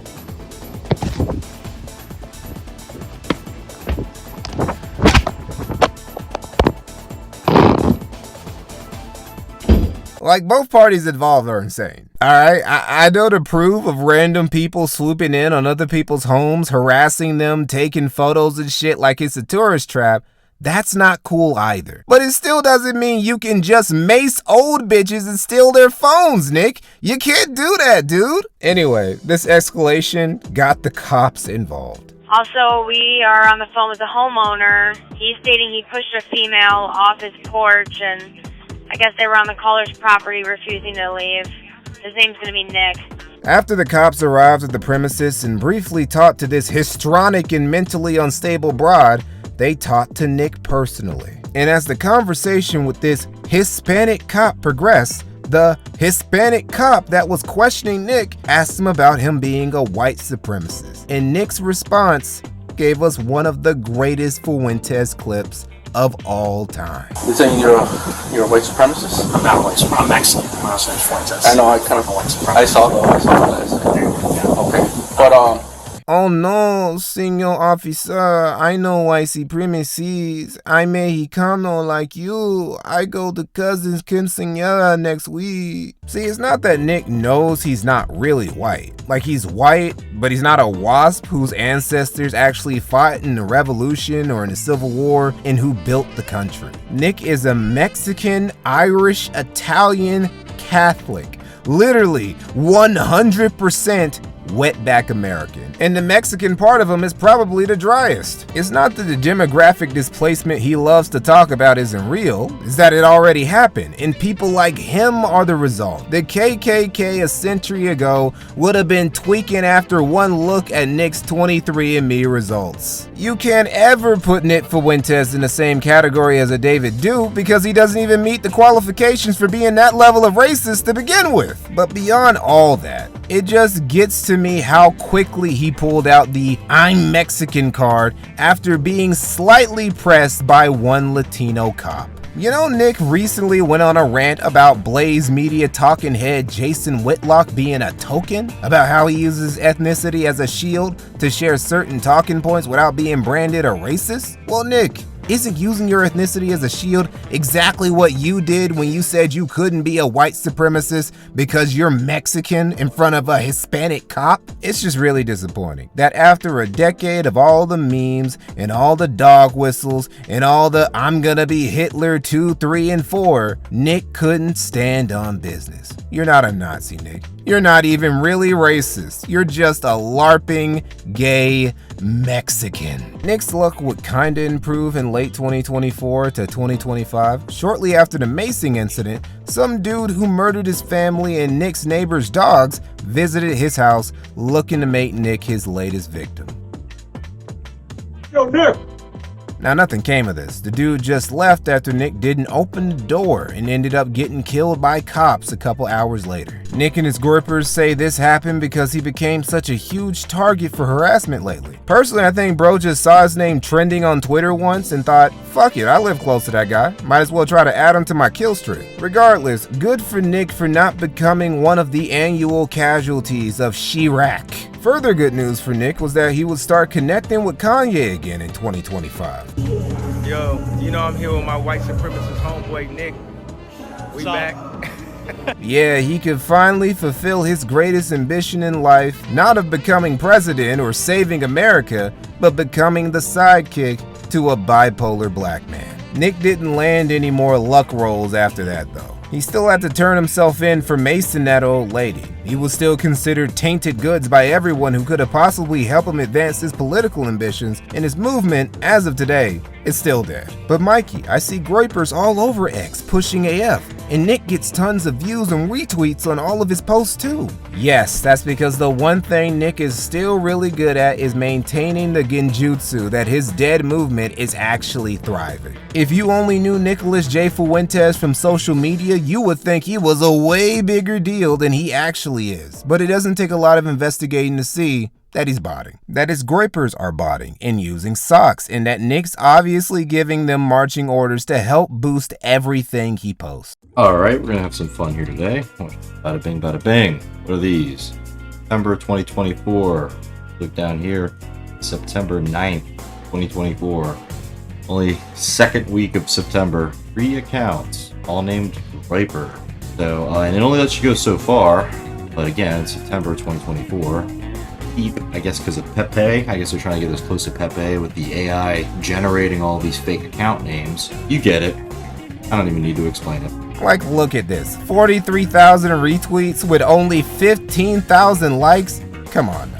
Like, man, just look at those totally real and organic followers Nick has with their American sounding names. With guys like Barack Demaz, Senghor Arslan, and Hakan Ozdemir, Nick is gonna make America great again. What is America First even about at this point? It's not about traditional values. It's filled with niggas who do nothing but play video games, goon to sissy hypno, and trans femboy porn, and shitpost on the internet. It's not about preventing demographic replacement, because it's full of incels who don't want to reproduce with white women of consensual age, and a lot of whom aren't even white to begin with. It's not even really a conservative political movement anymore, because Nick burned every valuable political bridge over the past decade and spent the last election cycle simping for the Democrat candidate. And now, you can't even say it's led by a white man anymore, because we have an audio-visual confession of him admitting that he's just a LARPing Mexican. Some might wonder,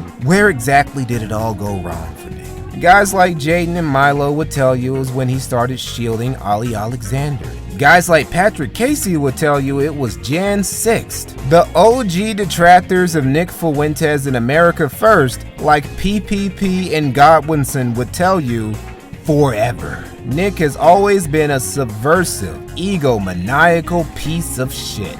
And that's probably the answer that's closest to the truth. The biggest problem from America First has always been Nick, going back to the America First media days with James Alsop. Bro is just an egomaniac who can't keep anything under control. Not his paranoia, not his tyrannical tendencies, not his edgy habits, not his poor work habits, not his moodiness, not his gay urges, not his love for Kanye, not his greed, not even his envy. To this day, he's still jealous of Charlie Kirk and Turning Point USA being as well connected and mainstream as they are. Honestly, Nick is one deadly sin away from becoming the Mexican-American Antichrist. And the way this dude can't stop ordering DoorDash and keeps putting on the pounds, he might just go 7 for 7 before 2026. There's an endless amount of lessons a person could learn from reflecting on the past decade of Nick Fuentes' life. But the most important, in my opinion, try not to have your kids too late, and think carefully before you have them through IVF.